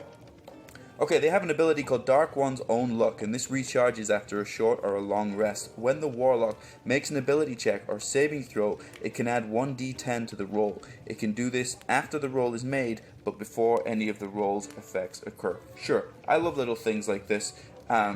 It just adds an extra little element of strategy you can do. You know you've got a little bit of an out, but it's not game breaking. It's just something else that you get to bring to the table as well. Don't forget that if we're doing this Warlock as a Goblin, in this situation we would be, they will still have access to those racial traits, so they will still have access to Nimble Escape, and they will still have their Dark Vision from being a Goblin as well. For attacks, by the flavor text here, we're going to see a mace on this kind of Warlock. You know, don't feel married to that. It's there if you want to keep it easy. It's in this standard stat block, but you can change the weapon to be something more typical of a Goblin. You know, that mace can become a club, for example. It's going to be one target. It's going to be bludgeoning damage if you go along with the mace. And so there we have it for the Warlock of the Fiend using a Goblin specifically. The big thing that I would suggest leaning into is that this is a lot of magic for a creature whereby typically they would be very afraid of magic and magic would be very alien to them.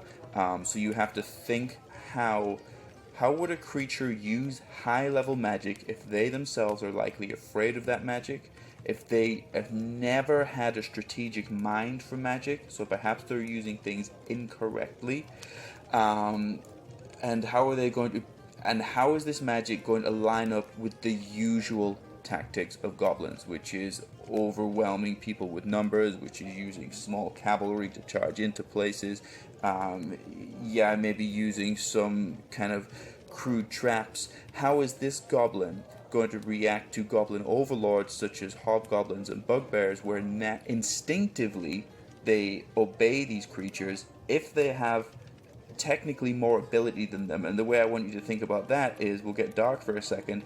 Everybody knows that most people's dogs can rip their throat out at any second, but for some reason, they listen to us. So lean into that mentality, and I think you'll have a lot of fun with this type of Warlock. Okay, Adam and Dan, it's over to you. I'll talk to you soon. Terry's right. You should really shift the alignment of the Warlock to follow the Patron. Yeah, why wouldn't you? Yeah. I just think that makes perfect sense. You can go with the neutral evil goblin on this, but I mean, if it's either a archdevil or a demon lord or a fucking night hag, right? Like you find it where you can and you go with it. For sure. Yeah. I can we just talk about the damage resistance for a second? Yeah, it's weird. It is. Slashing damage from non-magical attacks not made with a silvered weapon. This is so weirdly specific, and I can't figure out why. Normally, it's non-magical attacks. Yeah. Or, like, it'll include bludgeoning and piercing, and specifically for this guy, he gets damage resistance to silver blades. So even a silvered crossbow at the arrowhead or a silvered mace will hit him normally. Yeah. So it's really, really strange they do this. How often do silvered weapons come up? Never. Unless you have a heavy, lycanthrope focused campaign. Yeah, or it's handed out specifically, there are a couple of silvered weapons that are mentioned in the Curse of Strahd. But what party member, what adventurer is going to look at a goblin and go, I need my silver weapon for this one? I know, it's a little bit weird. I don't get it for the fiend anyway. Yeah. Like, in the first place. It just doesn't make any sense. Are there any fiends that have this same resistance level? I don't think so. Off the top of my head. Well, no, there are a lot of fiends that are just resistant weapons? to silvered weapons. Okay. But they're higher up, or they're kind of the weird ones. Okay. I feel like they add that whenever the stat block wasn't their CR justification wasn't already full. Yeah. You know, there's a little bit of wiggle room for every challenge rating. You can add different effects and different traits and stuff. Yeah. So when it hits a little weak, it's still a CR 15, but it hits weak. They've given the silver thing just to make it a little bit more. Do we agree that Goblin slaves aren't necessarily tactical? I would be offended if they were. It's funny. I don't know how I feel about that. I can justify, especially for an archdevil, I can see them being a little bit more tactical. I could see, I see them following orders. Like, I just have this mental image of all of these Booyahg slaves having, like... I don't mean strategy, I mean battlefield tactics. I know battlefield. Yes, I understand what you're saying. To me, there needs to be someone, guiding the punches, telling them what to do. Right? So if there is no, commanding officer of these things... They just sit there and they are not. They stand in one spot, they cast spells, you knock them over, they're dead. Yeah. Right? There's not tactics. But if there's someone commanding them, they respond to that, right? They are such a slave to the magic that all will of their own is gone. So they're not going to make that decision that over there is better. Yeah, I guess one of the questions to ask, and this is an odd one, I could probably wax poetic about this for a while, but I'm going to move on. But one of the questions to ask is quick. And I'm going to with the Goblin right now. From the Goblin's perspective, if you don't know how to handle magic and suddenly halfway through your lifespan you're imbued with it and you become super fucking powerful, these guys are CR7. They're even more powerful than the other two. Yeah. Right? This is the most powerful wielder that we get, magic wielder. So with all of that in mind, how do they feel about themselves? Are they mad with power? Are they scared every time that they cast something? You say sometimes they zombify right out. Like, it's something to think about when you're building this as a bad guy. Yes, I completely agree. It's also going to matter completely dependently on what station of life what caste that goblin came from. I see a lasher reveling in the power. A pariah, however, will shit his pants every time that... Right? Yeah. We with the Great Old One slaves, they get that telepathy, man. Like, I could just see a pariah not being able to control that and going mad because he hears everyone's voices. Yeah. So there's going to be that one goblin cowering in a corner at least 30 feet away from everybody. So he doesn't hear their voices. How do we like the Dark One's own luck ability? That additional 1d10 to ability checks or saves per long rest. Like, how do we like that here? I like it because it's going to fuck with your spellcaster the first time. Like, oh, actually, he gets an extra 1d10 to save on this. And they're going to be like, well, shit, I'm not going to do anything with saves ever again. Right? But he just got the one. But you don't tell them that. Yeah, exactly, right? So I really like that for ability checks. Who gives a fuck? I don't know, man. Grapple. I am not putting my Booyahg slave in a situation where he's going to grapple. If they're going to come grapple him, then sure. Yeah, I mean, opposed strength or grappling checks, right? Right, that's what I'm talking about. But he can still cast spells while he's grappled, so why the fuck wouldn't he? If there's a monk in this party, he's getting grappled. Oh, I don't think so. You're not going to grapple when you're busy doing flurry of blows and shit. The monk that runs up, flurry of blows this thing, and he's still standing, pretty? Not as pretty as a goblin could be. Because he's got a shit ton of hit points. 12d8 plus 24. Yeah. Your monk's going to start looking for other options. Yeah, I just think that with this guy, especially because he can levitate at will, and come here. Yeah, if he can levitate at will, then he's definitely getting grappled. And plane shift. I mean, that's his get out of jail free card. I also like look. I really like this. This might be my favorite kind of the Booyahg slaves. Just because I like them. I mean, look, the art for the actual Warlock of the Fiend that's in Volos, where we're getting all of this information from, has Warlock with a scepter, or maybe it's a staff, but it has the Demogorgon heads on it, the dual heads, and he's got a Quasit familiar that's sitting on his back, right? That's a lot of fun. Yeah. I really like that, especially for goblins. Again, I'm not going to give a familiar, but I like the idea of flavoring him with, because again, Orcus or Yeenagu, or I don't think I would do Grest. I just think he's not going to bother with goblins. I don't know. A bunch of like BDSM strapped up goblins is a funny visual to me. Meanwhile, it's what Terry has as his desktop background. But It's animated. I'm going to. I am going to really choose my Warlock patron specifically. Yes, yeah. Right. You're not mixing and matching here. No. But remember, they just have to be more powerful than the Goblin. It could be a hag or a coven of hags.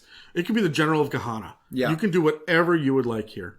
So, anyway, there are multiple kinds of Booyahg slaves, but the only kind of Warlock stat blocks that are given are the ones in the core books, even if you include Swordco's Adventures Guide. And those are that's it, right? It's just the ones in the player's handbook. Yeah.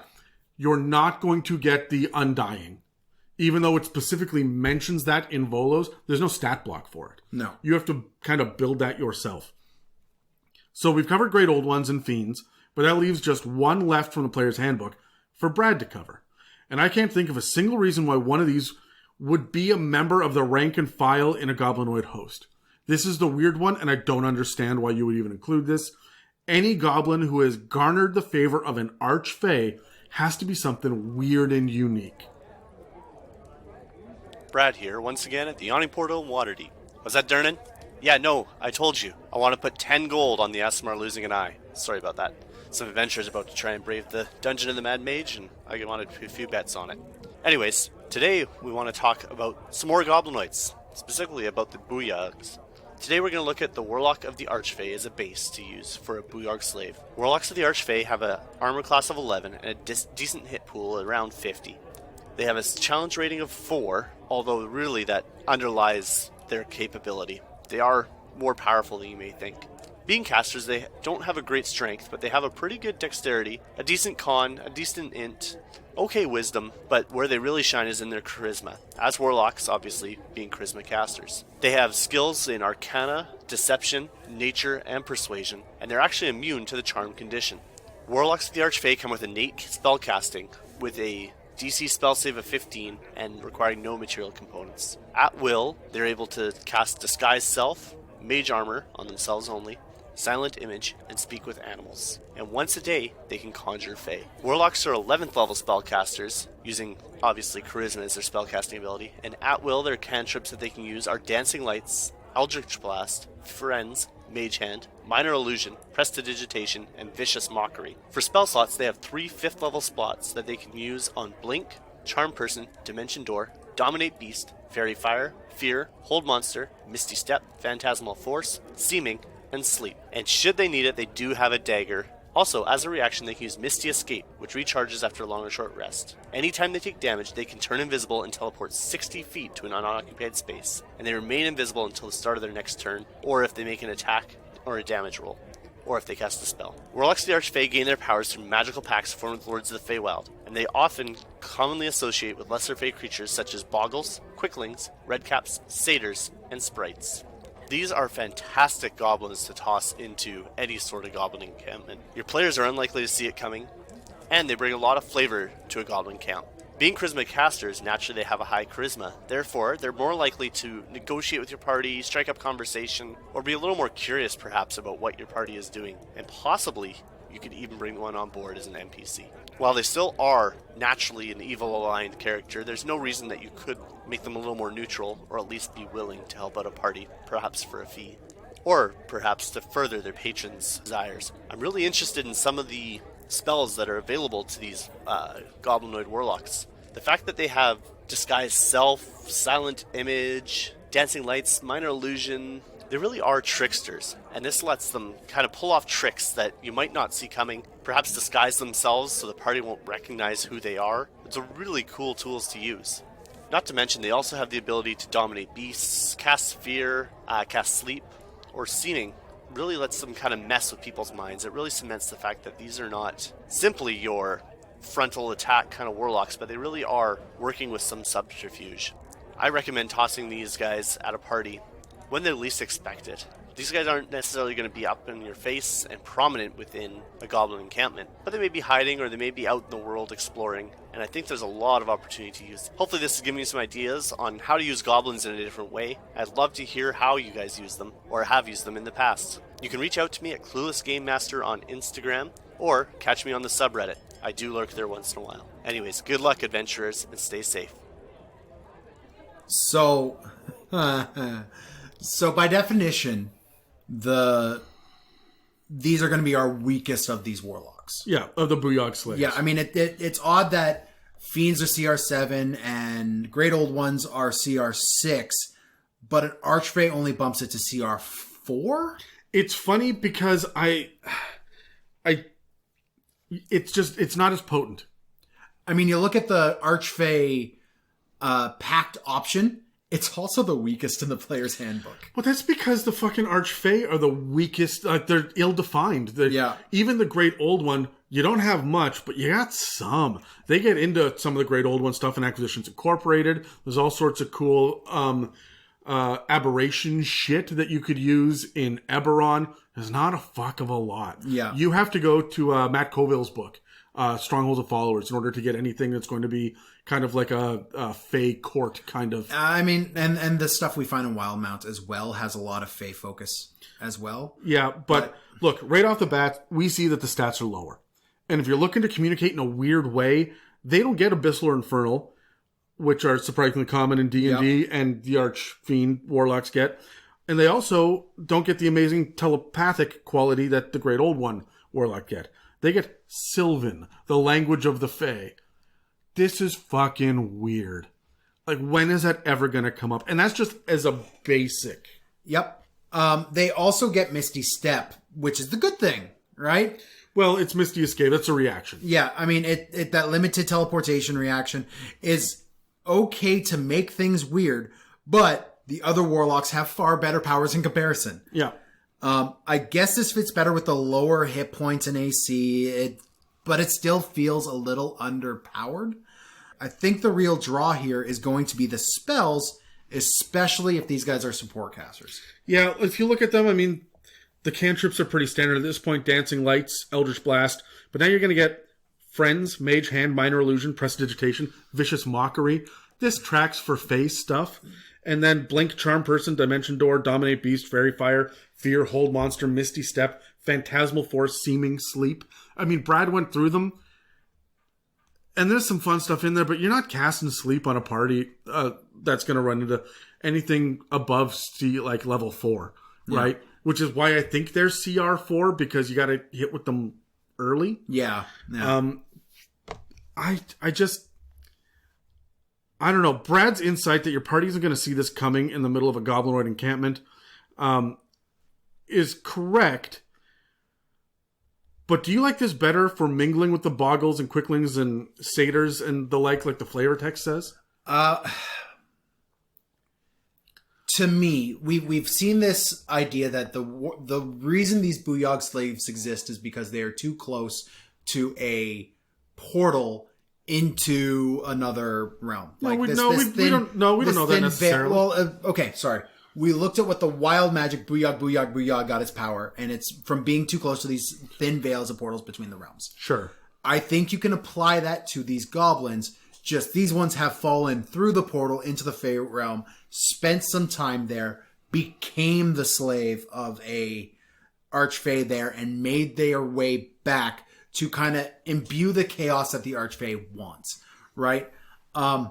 So yes, I see these guys as mixing with Boggles and Satyrs and Nymphs and Dryads. I really like I don't like them as part of the Goblin encampment. I don't no, like it not as part host. of a Goblin camp. No, definitely not. I mean, if there is, they are still a pariah, right? Like these are going to be the ones who are running slave pens.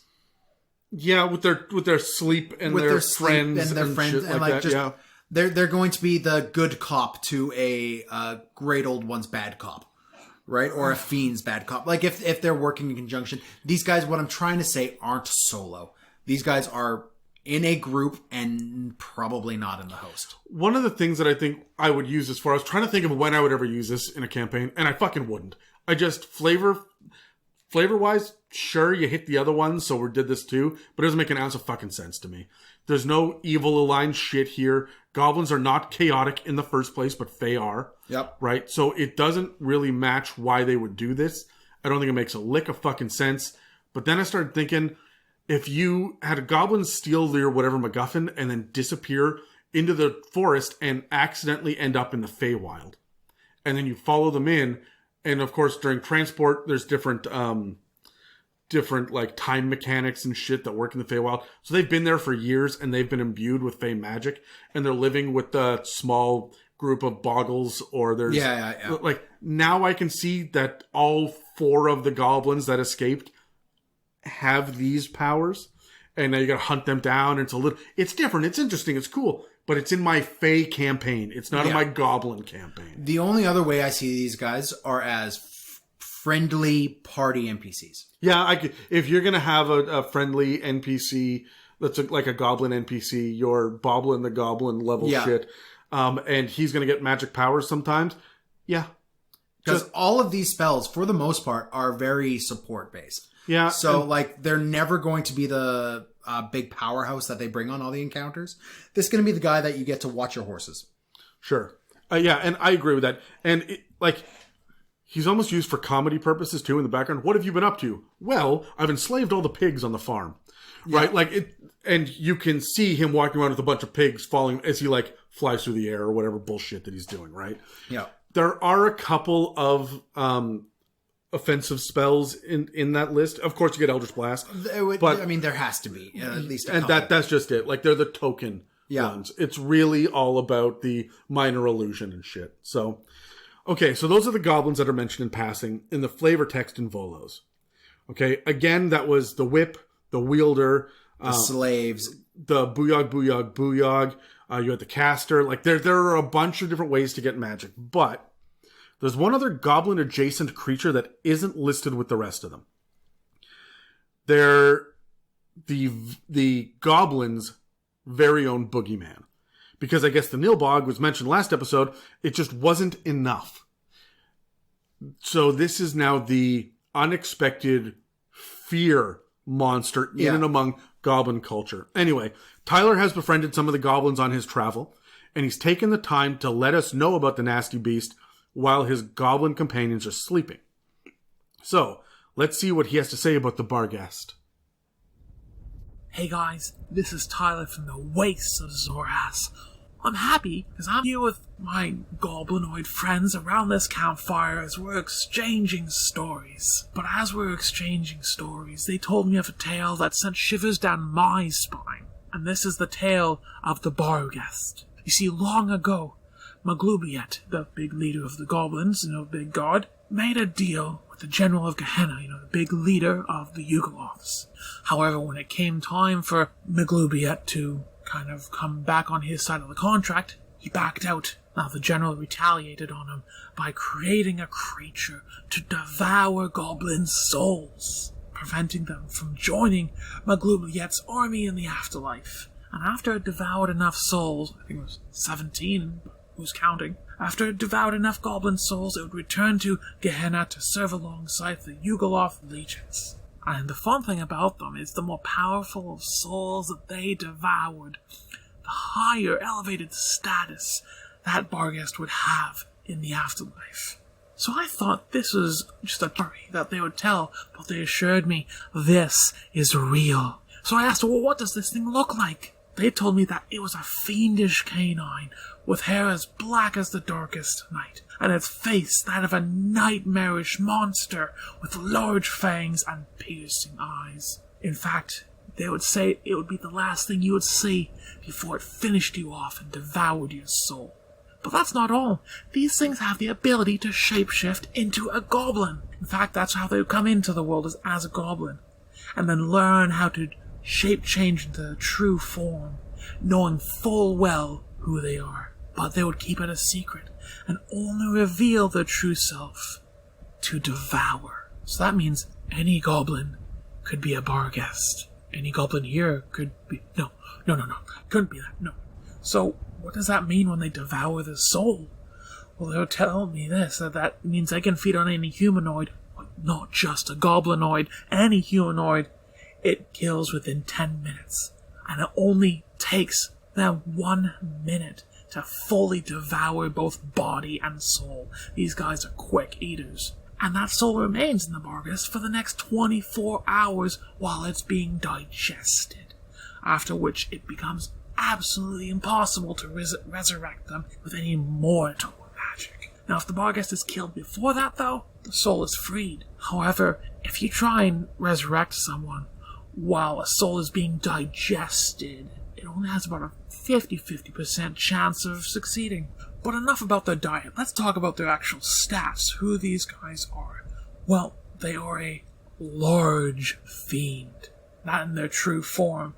And so I'm going to say they're about challenge rating of 4, which is not too terribly difficult. But it's where their strengths lie that matter.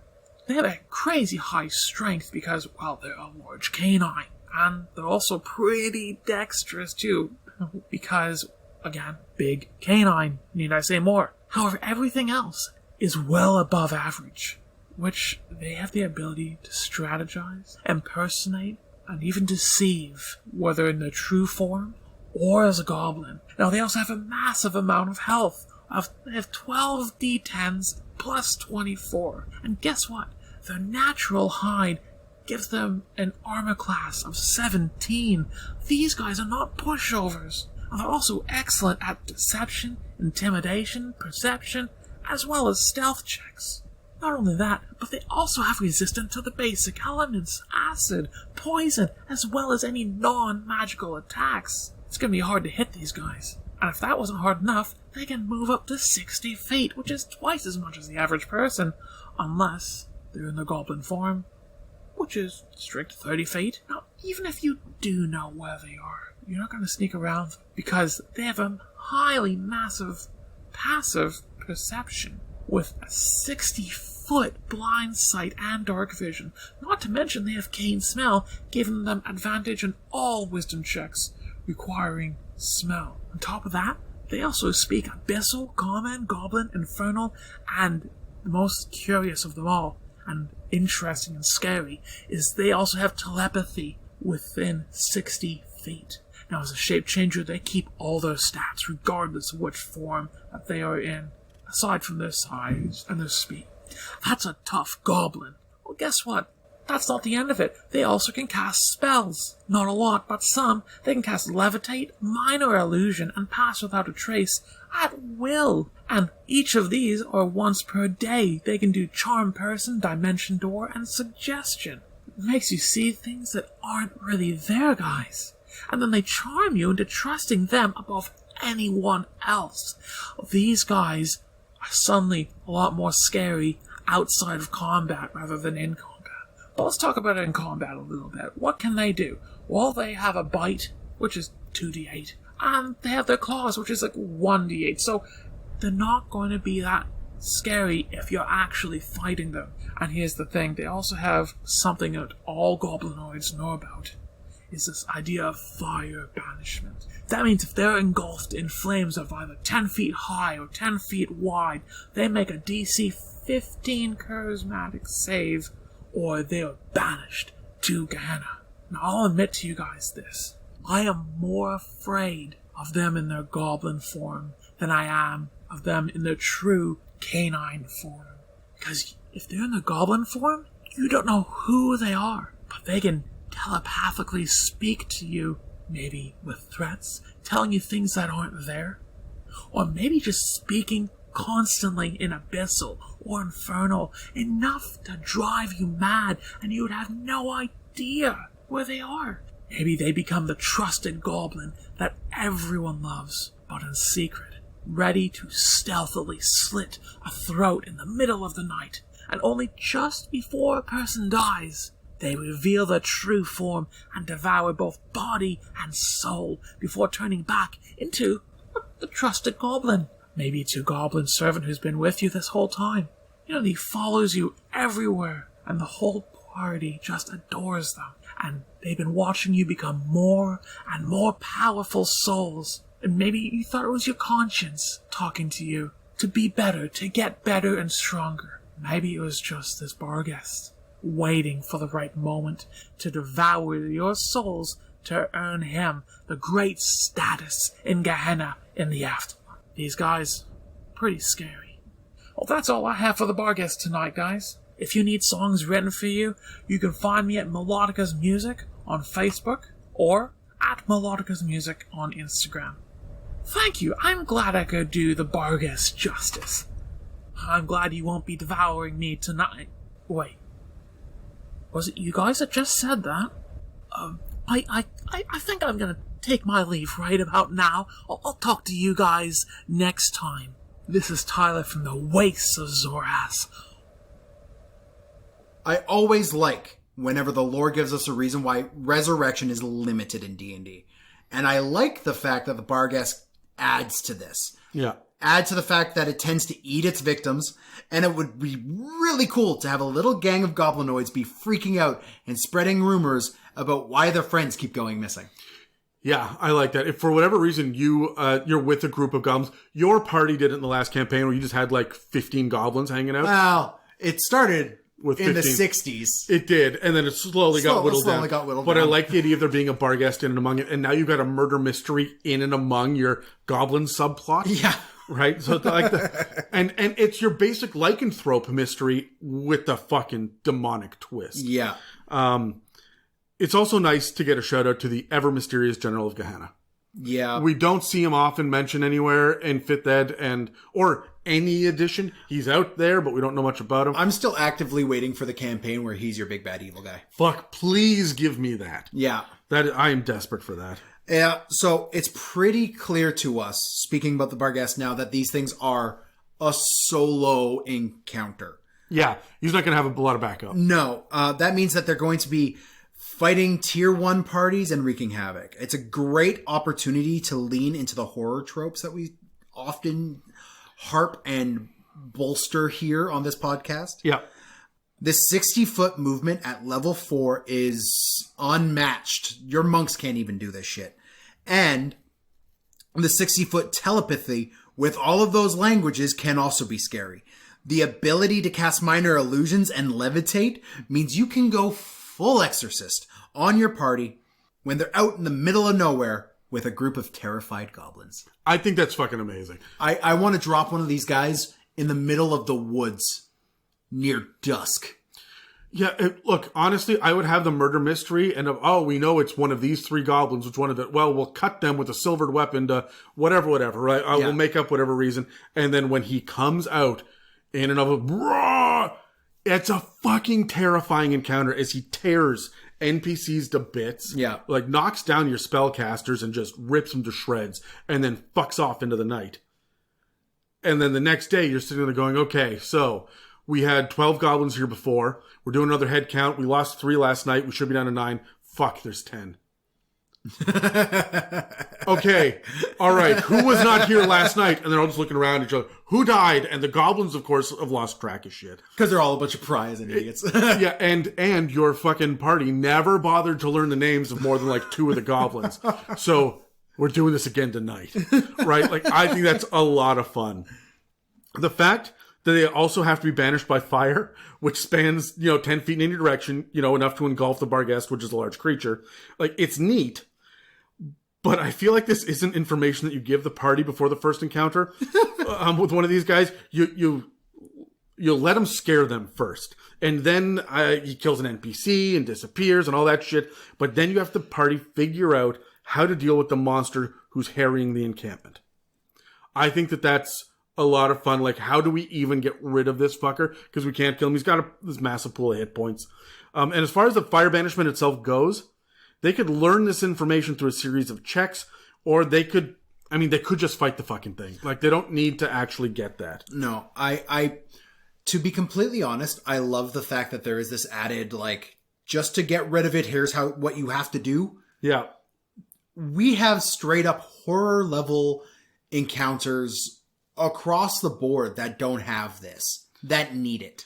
I love that this, like, here's a ritual to banish this thing. This feels supernatural. And I mean, like, the TV show. Yeah, look, right? I see them saying, okay, we know we're dealing with him tonight. I want all the goblins to just sit here and do nothing. And all the PCs run around and they build 7 bonfires around the clearing. Yeah. And then at night, they light them. Okay, guys, here we go.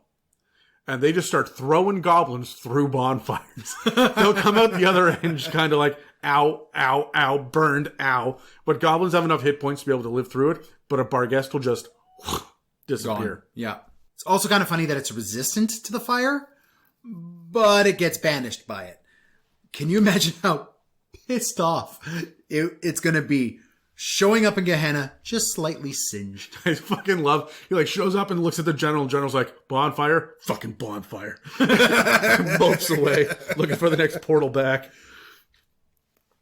Well, we're going to move on to a shout out here, and I just want to say thank you to everybody who has helped out on this episode. We miss having all of you here with us, and we hope everybody is staying safe and happy out there. I just want to remind everyone that you can find us on Instagram, Facebook, and at r/itsamimic on Reddit.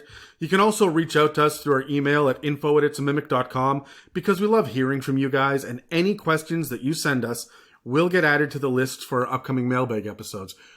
We just got our first question off a YouTube comment. Oh, fantastic. Yeah, so that's... Give us more. Yeah. Good. Seriously, we check everything except Podbean. We no, we check Podbean too. Oh, do you? Yeah. Because I fucking don't. So, but we check absolutely everything. If you're leaving us questions and comments, it makes it into the mailbag episode list. So hit us up. No, I want to get into this really quickly, Dan. Let's roll initiative. I want to talk about the implications for a second of what all the preceding breakdowns give us. Okay. What did we learn about goblins and goblin society in general based off of their fucking stat breakdowns? Okay. All right, so I got a 16, and you got a 13. You got an 18, bud. Put on your glasses. I got an 18? All right. Doesn't matter, I beat you. I don't even need to be able to see to beat you. That's the point here. So, look, the one thing that I'm starting to get here is the fact that Goblinoid society, with all of the pariahs, gatherers, hunters, and lashers, is one thing. They really do set up these Booyaghs to be their own unique flavor. Yep. And I feel like it would really change how a Goblinoid encampment runs, specifically a goblin encampment. Would you make a goblin boss a Booyahg? Potentially. I mean, we have a stat block for a goblin boss. We have a stat block for the Booyahg. And the thing is that I see is a goblin boss is supposed to be running a goblin encampment of dozens of goblins. He's only a CR1. Sure, he's the most powerful individual goblin, but 4 of them team up, he's dead. Yeah, and honestly, he's not nearly as powerful as these magic wielders. No, not at all. So having a Booyahg in as your goblin boss, replacing that goblin boss thing, running that goblin boss stat block as a, I don't know, just a more like this is your lasher. Yeah, honestly, I don't think so, because it's not like orcs. It's not like gnolls. We're the strongest lead. Yeah, that's true. For them, it's about Maglubiot. It doesn't matter how strong you are, Maglubiot's going to get you in the long run anyway. Yeah. So we can pray to Kogorbayog, or we can get these magic items that we're wielding, or whatever it is, but it doesn't matter. We're still subjects to a higher power. So even though you can cast a fireball, that doesn't fucking impress me. The goblin boss is going to be the person that runs the encampment better. The intelligence on these guys are relatively high for a mob monster. Yeah. They are going to know that it's more than just who is the strongest. Might does not equal right, necessarily, in goblin culture. Mm-hmm. Don't tell that to the bugbears. But in goblin culture alone, that's not how it is. No. So I would say that they know what their purpose is. And their purpose is going to be to forge, to make items, to scavenge, to stay alive, to procreate, to get the horde as big as possible. Yeah. Because when Maglubiot calls, which we'll talk about next episode, when the hobgoblins start saying, hey, motherfuckers, get over here, we're going to war, you can't sit there and be like, oh, the magic guy was busy entertaining us with dancing lights for the last 3 years. Like, you have to have something to bring to the table. Yeah. You guys are going to war. That's the background knowledge that they all have, right? And whether or not you're lazy about it like a bugbear, or you're militant about it like a hobgoblin, or you're crafty about it like a goblin, it's not about how strong you are. If they want strength, they'll enslave an ogre. Yeah. No, I'm completely with you. So, I would not have a large number of these guys with, like, of the Booyahg varieties. I would not have a large number of those in any given goblin At most one. I could see... Depending on the size of the Goblinoid camp, of course. For a Goblinoid encampment, for a little Goblin tribe that's at a mine, you're right, I'd have one. Maybe the Wielders, I've had a couple, because I've got a couple of magic items. Yes, yeah. Right? But the whips, if there are enough of them that are praying to Booyahg, then sure. Yes. I'll give you a handful of these guys, but they'll have low level. The Booyaghs, especially like a Booyahg is a unique thing. Yes, and so you're not going to run into it very often. It's not that it's unique; it's as rare. Yeah, it's very rare. And so if you're not doing a patron level campaign, you're not going to run into the Booyahg slaves very often. I'm not really going to put these guys in the Goblinoid Host. We've got a whole bunch of other fucking options. I will give them their cleric level of goblin, but I'm not going to give them wild magic. That's just fucking crazy in the first place. Yeah.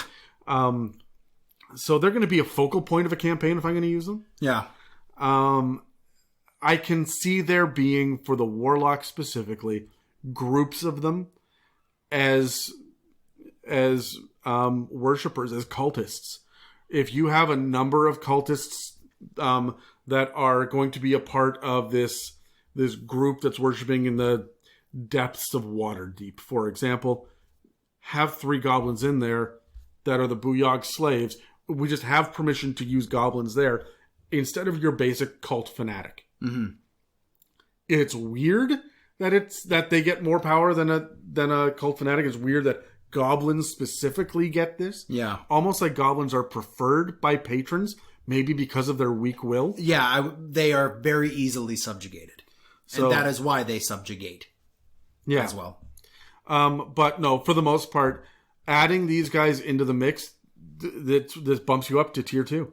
Maybe even tier 3 if you have multiples. So you got to be careful with it. Yep.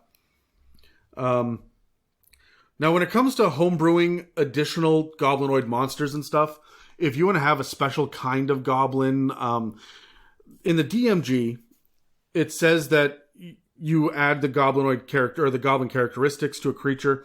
You mean bolas?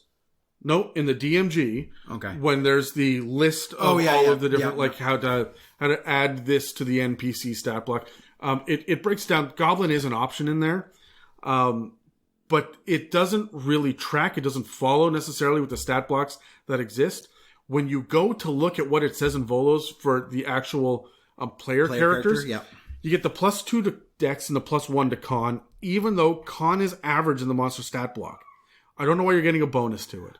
I think you're getting a bonus to Con because Charisma doesn't make sense, Wisdom doesn't make sense, Strength doesn't make sense, and Int doesn't make sense.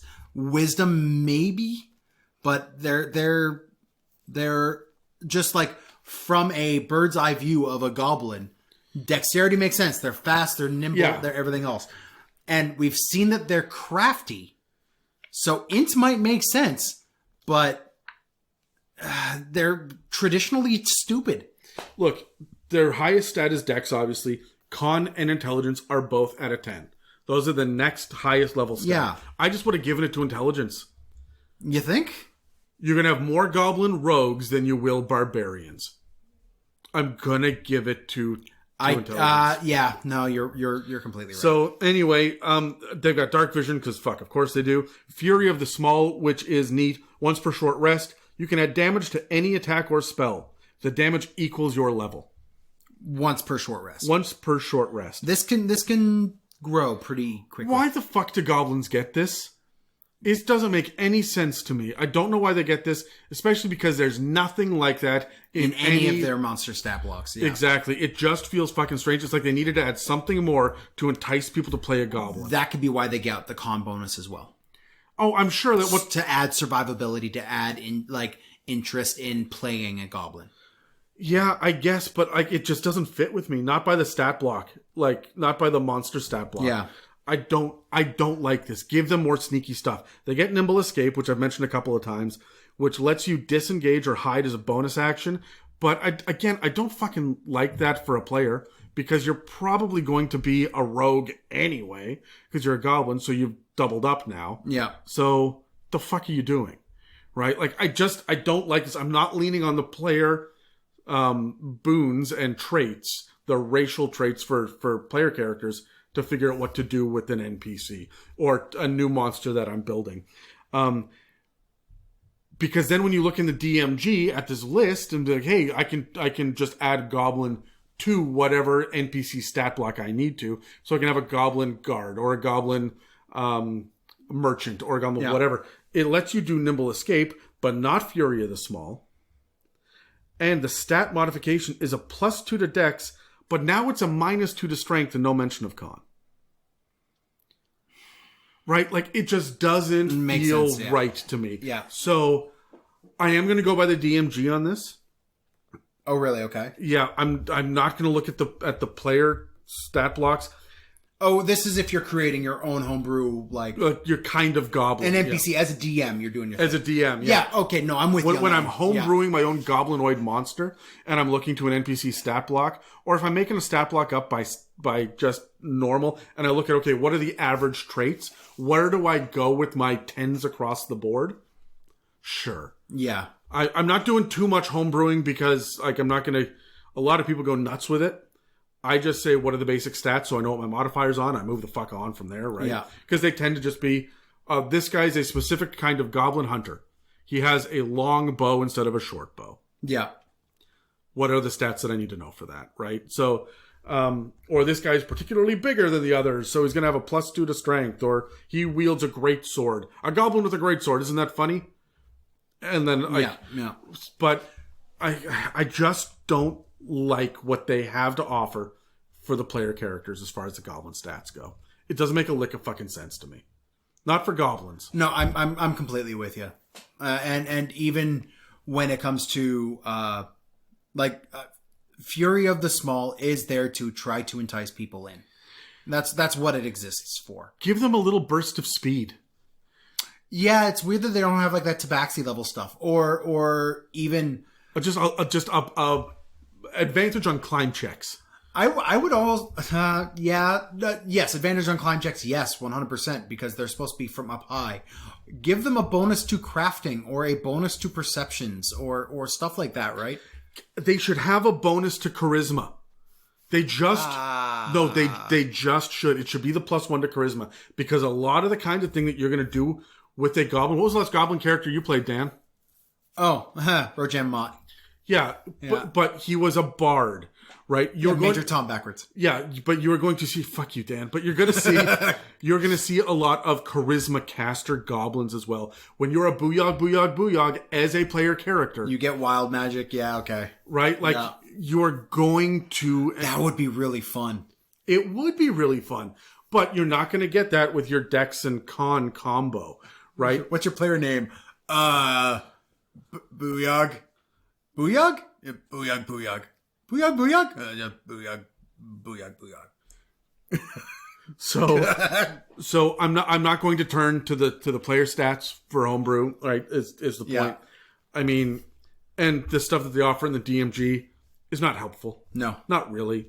So when it comes to homebrewing goblins, I'm kind of looking at the NPC stats and running with them as is. It's fucking weird that it says the Booyahg slaves get to use the Warlock stat block. The Booyahg gets to use the Mage stat block. But if you want to use an NPC stat block, you have to drop their strength. And why are we doing this? Just let them be fucking NPCs. I agree, yeah. So let's roll dice one final time before we wrap this up. And let's say plot hooks. Campaign ideas? Sure. What do you say? I got a 6. I got a 13. All right, you're up first. So, first plot hook. So you mentioned how they craft these tunnels. The look on your face already makes me think, fuck you, Dan. I don't know what you're going to say.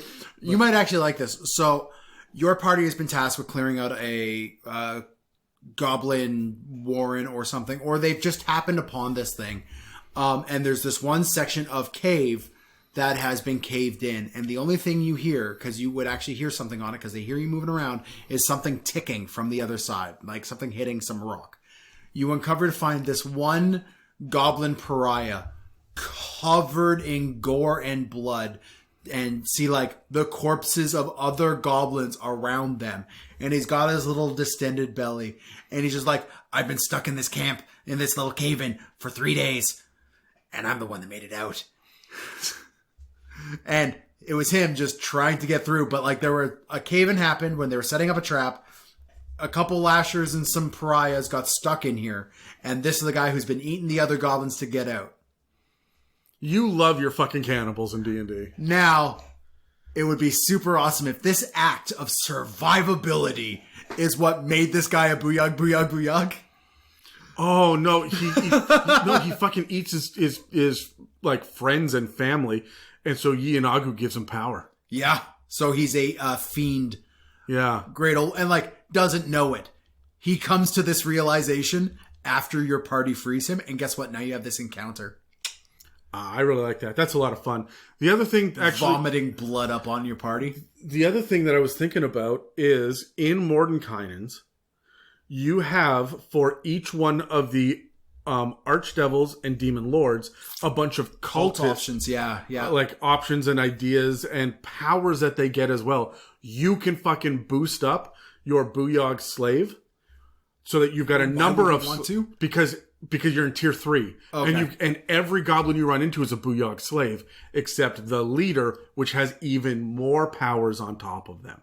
Right? So you've got goblins that you've used a DMG to turn cult fanatic stat blocks into, as well as cultists, as well. Like there are some options. In this situation, you just roll a player character goblin as a great old one warlock or something. I 100% hate the idea of rolling up a player character just for the big bad evil guy.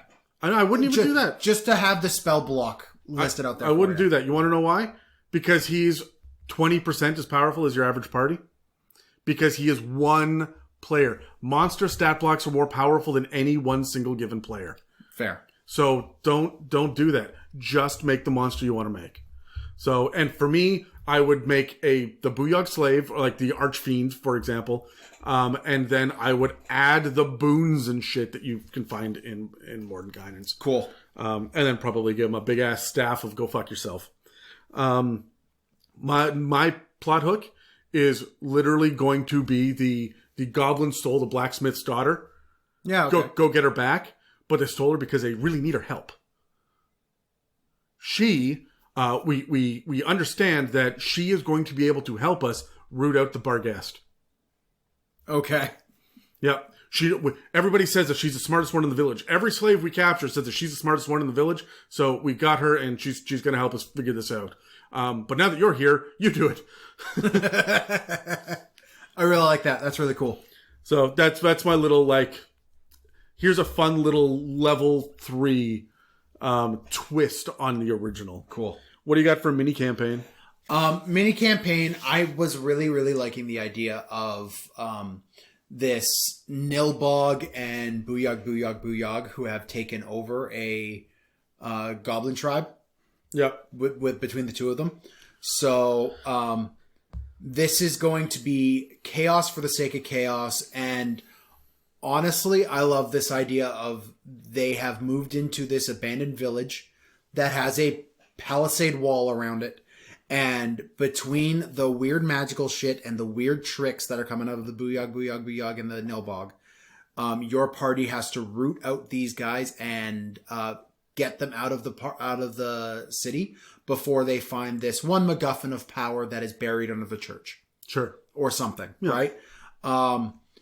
And you could have that item is the thing that drew the Nilbog and the Booyahg, Booyahg, Booyahg here, and they just don't know it yet. They know that there's something here, and their hunters are searching for it, and their pariahs are digging, and your party's going to come across pit traps in the middle of the streets because they dug too close to the ground in that spot. And now you're in underground sewers / goblin tunnels and having to deal with the city's ancient Odiog or whatever. Sure. Right? So you could go 4 or 5 sessions just exploring a city and ridding it of goblins. I do like goblins overrunning cities and shit. That's yeah. Okay, so I didn't go mini campaign. I went campaign. Okay. You know how most campaigns that we get at this point, the modules that are actually printed out, really run you level 1 to 11 or whatnot. That's kind of what I'm going to do here. Maybe 1 to 11 to 14, somewhere around there. And the idea is that everybody has to be a goblin. And we're going to explore goblinoid life. But you're going to discover that you have to go root out this one horrible blasphemer out there who is actually a great old one, Booyahg slave. Okay. Yeah. But then you find out as you continue to go and you're gaining levels and you get more and more powerful, at about the time that you can meet him and go toe-to-toe. So he's CR6, so you're level 6 now. You guys have some powers. He can fuck up any one or two of you. But he's still just a Booyahg slave. He's going to reveal that he's been working with a Nilbog. Because the Great Old One is the unnamed god who is trying to undermine Maglubiot. And this is you working with Groomsh to wipe out Maglubiot and restore your Pantheon. Are you saying that the unnamed god is Groomsh? No. I'm saying that the unnamed god is working with Groomsh to win the endless war, the eternal war. Okay, this is badass. I love this. And so at the end of this, in your tier 3 and whatnot, you come toe-to-toe with Maglubiot. And he's not this all-powerful god. He's just a CR 13 patron. Because he doesn't need to be more than that. He's got fucking goblins that he's got to subjugate, right? Like, there's a reason that he didn't subjugate the elves. He went after the goblins because those guys are fucking easy. Yeah. Right? So, like, I really like the idea of you going from goblins to then needing a Goblinoid host and then going a little planeswalking and whatnot.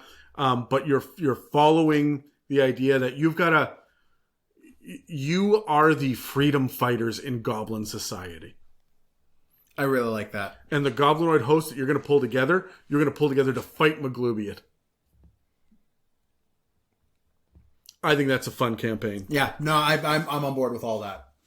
So, any final thoughts before we wrap up? I love goblins. I love goblins too. I'm tired of them being the fucking punching bag of D&D. They really, with what we've seen here, they shouldn't be. They've got some heavy hitters. And everybody thinks about them like they're fucking goofballs, and I'm not entirely certain where that started. I think it's a Warcraft thing. It's a Warhammer thing. Is it? Yeah, grots, which are basically goblins in Warhammer, are subjugated by the orcs. Sure. And they're just silly and puntable and like there's a model where they are literally sucking a goblin up into a vacuum and shooting it. Yeah, the idea that you get the Goblin Chucker or Goblin Hucker as well, which is the kind of ogre, is another kind of neat, like, funny thing that you can do. I've used goblins to great comedic effect in the past. They don't need to be. And by stock, they shouldn't be. They can be freaking scary. And I think when you're dealing with a Goblinoid host, they need to be. If you're going to have bugbears and hobgoblins and these enslaved magical beasts and creatures and monstrosities that are working with them, when you've got warg riders and shit, this isn't the time for comedy. No. This is the time for being legitimately scared. When you turn to your players as a DM and you say, hey, I got a cool idea for a Goblinoid campaign. Do you guys want to play in it? Like, yeah, let's be silly. No. We're doing a Goblin War campaign. This is not the time for comedy. If you think that you're going to sit there and pull the fingernails out of the goblin to get the information, he's going to scream and wail and pee himself. He may. But then when they capture you, they're going to pull the fingernails out of you. Because this is like, we're going there. Like, it's nasty, it's evil. These are a peoples. And you can't just treat them like NPC punching bags that you can get. I would love to throw this at like a party of murder hobos. Yep. Just not necessarily teach them a lesson, but flip it on its head. Right? Flip it on its head. Yeah. So anyway, that's what we have for all of these unnamed, like non-stat blocked goblins in 5th edition. But we've got even more goblinoids to discuss. So don't forget to come back next week when we cover the 5 different kinds of hobgoblins. That's it for this episode of the It's a Mimic podcast. And if you'd like to support us, you can head to www.itsamimic.com, hit our fancy donate button that I mentioned earlier, or tell your friends and the rest of your D&D party about the podcast. We're available on iTunes, Spotify, and YouTube, as well as most podcast apps. Stay safe out there, guys. And now, something a little different. Thank you for listening to another It's a Mimic production. Inquiries, shoutouts, requests, and mailbag questions can be sent to info@itsamimic.com.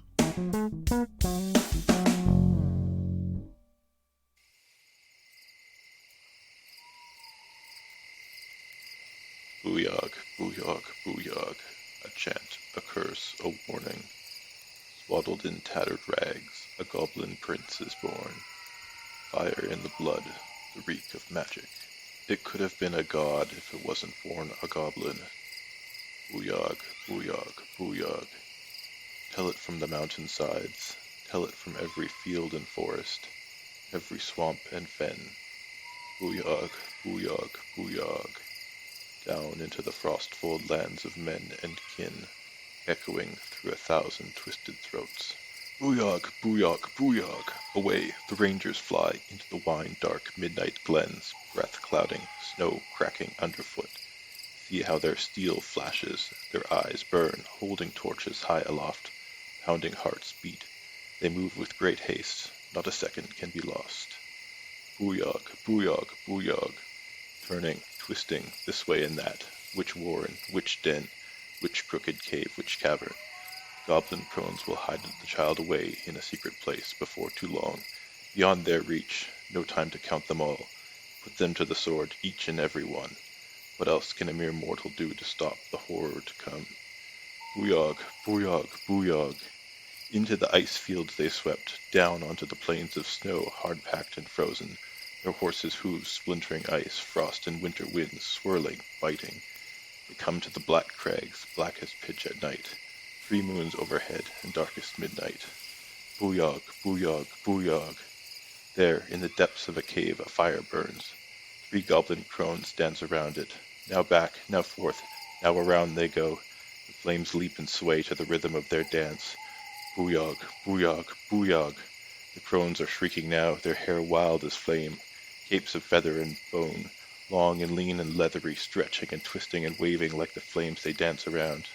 Booyahg, booyahg, booyahg! In one graceful movement of fire with hellish reds and oranges and yellows and burning blues and greens, the crones stoop low over the swaddled babe in the center of their dance.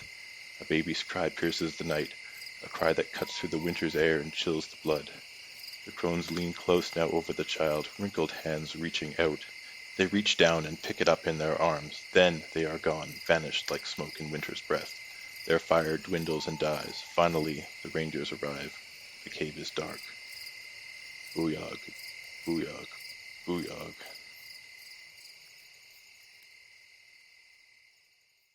Thank you for listening to an It's a Mimic production. Okay, you're done. Get it.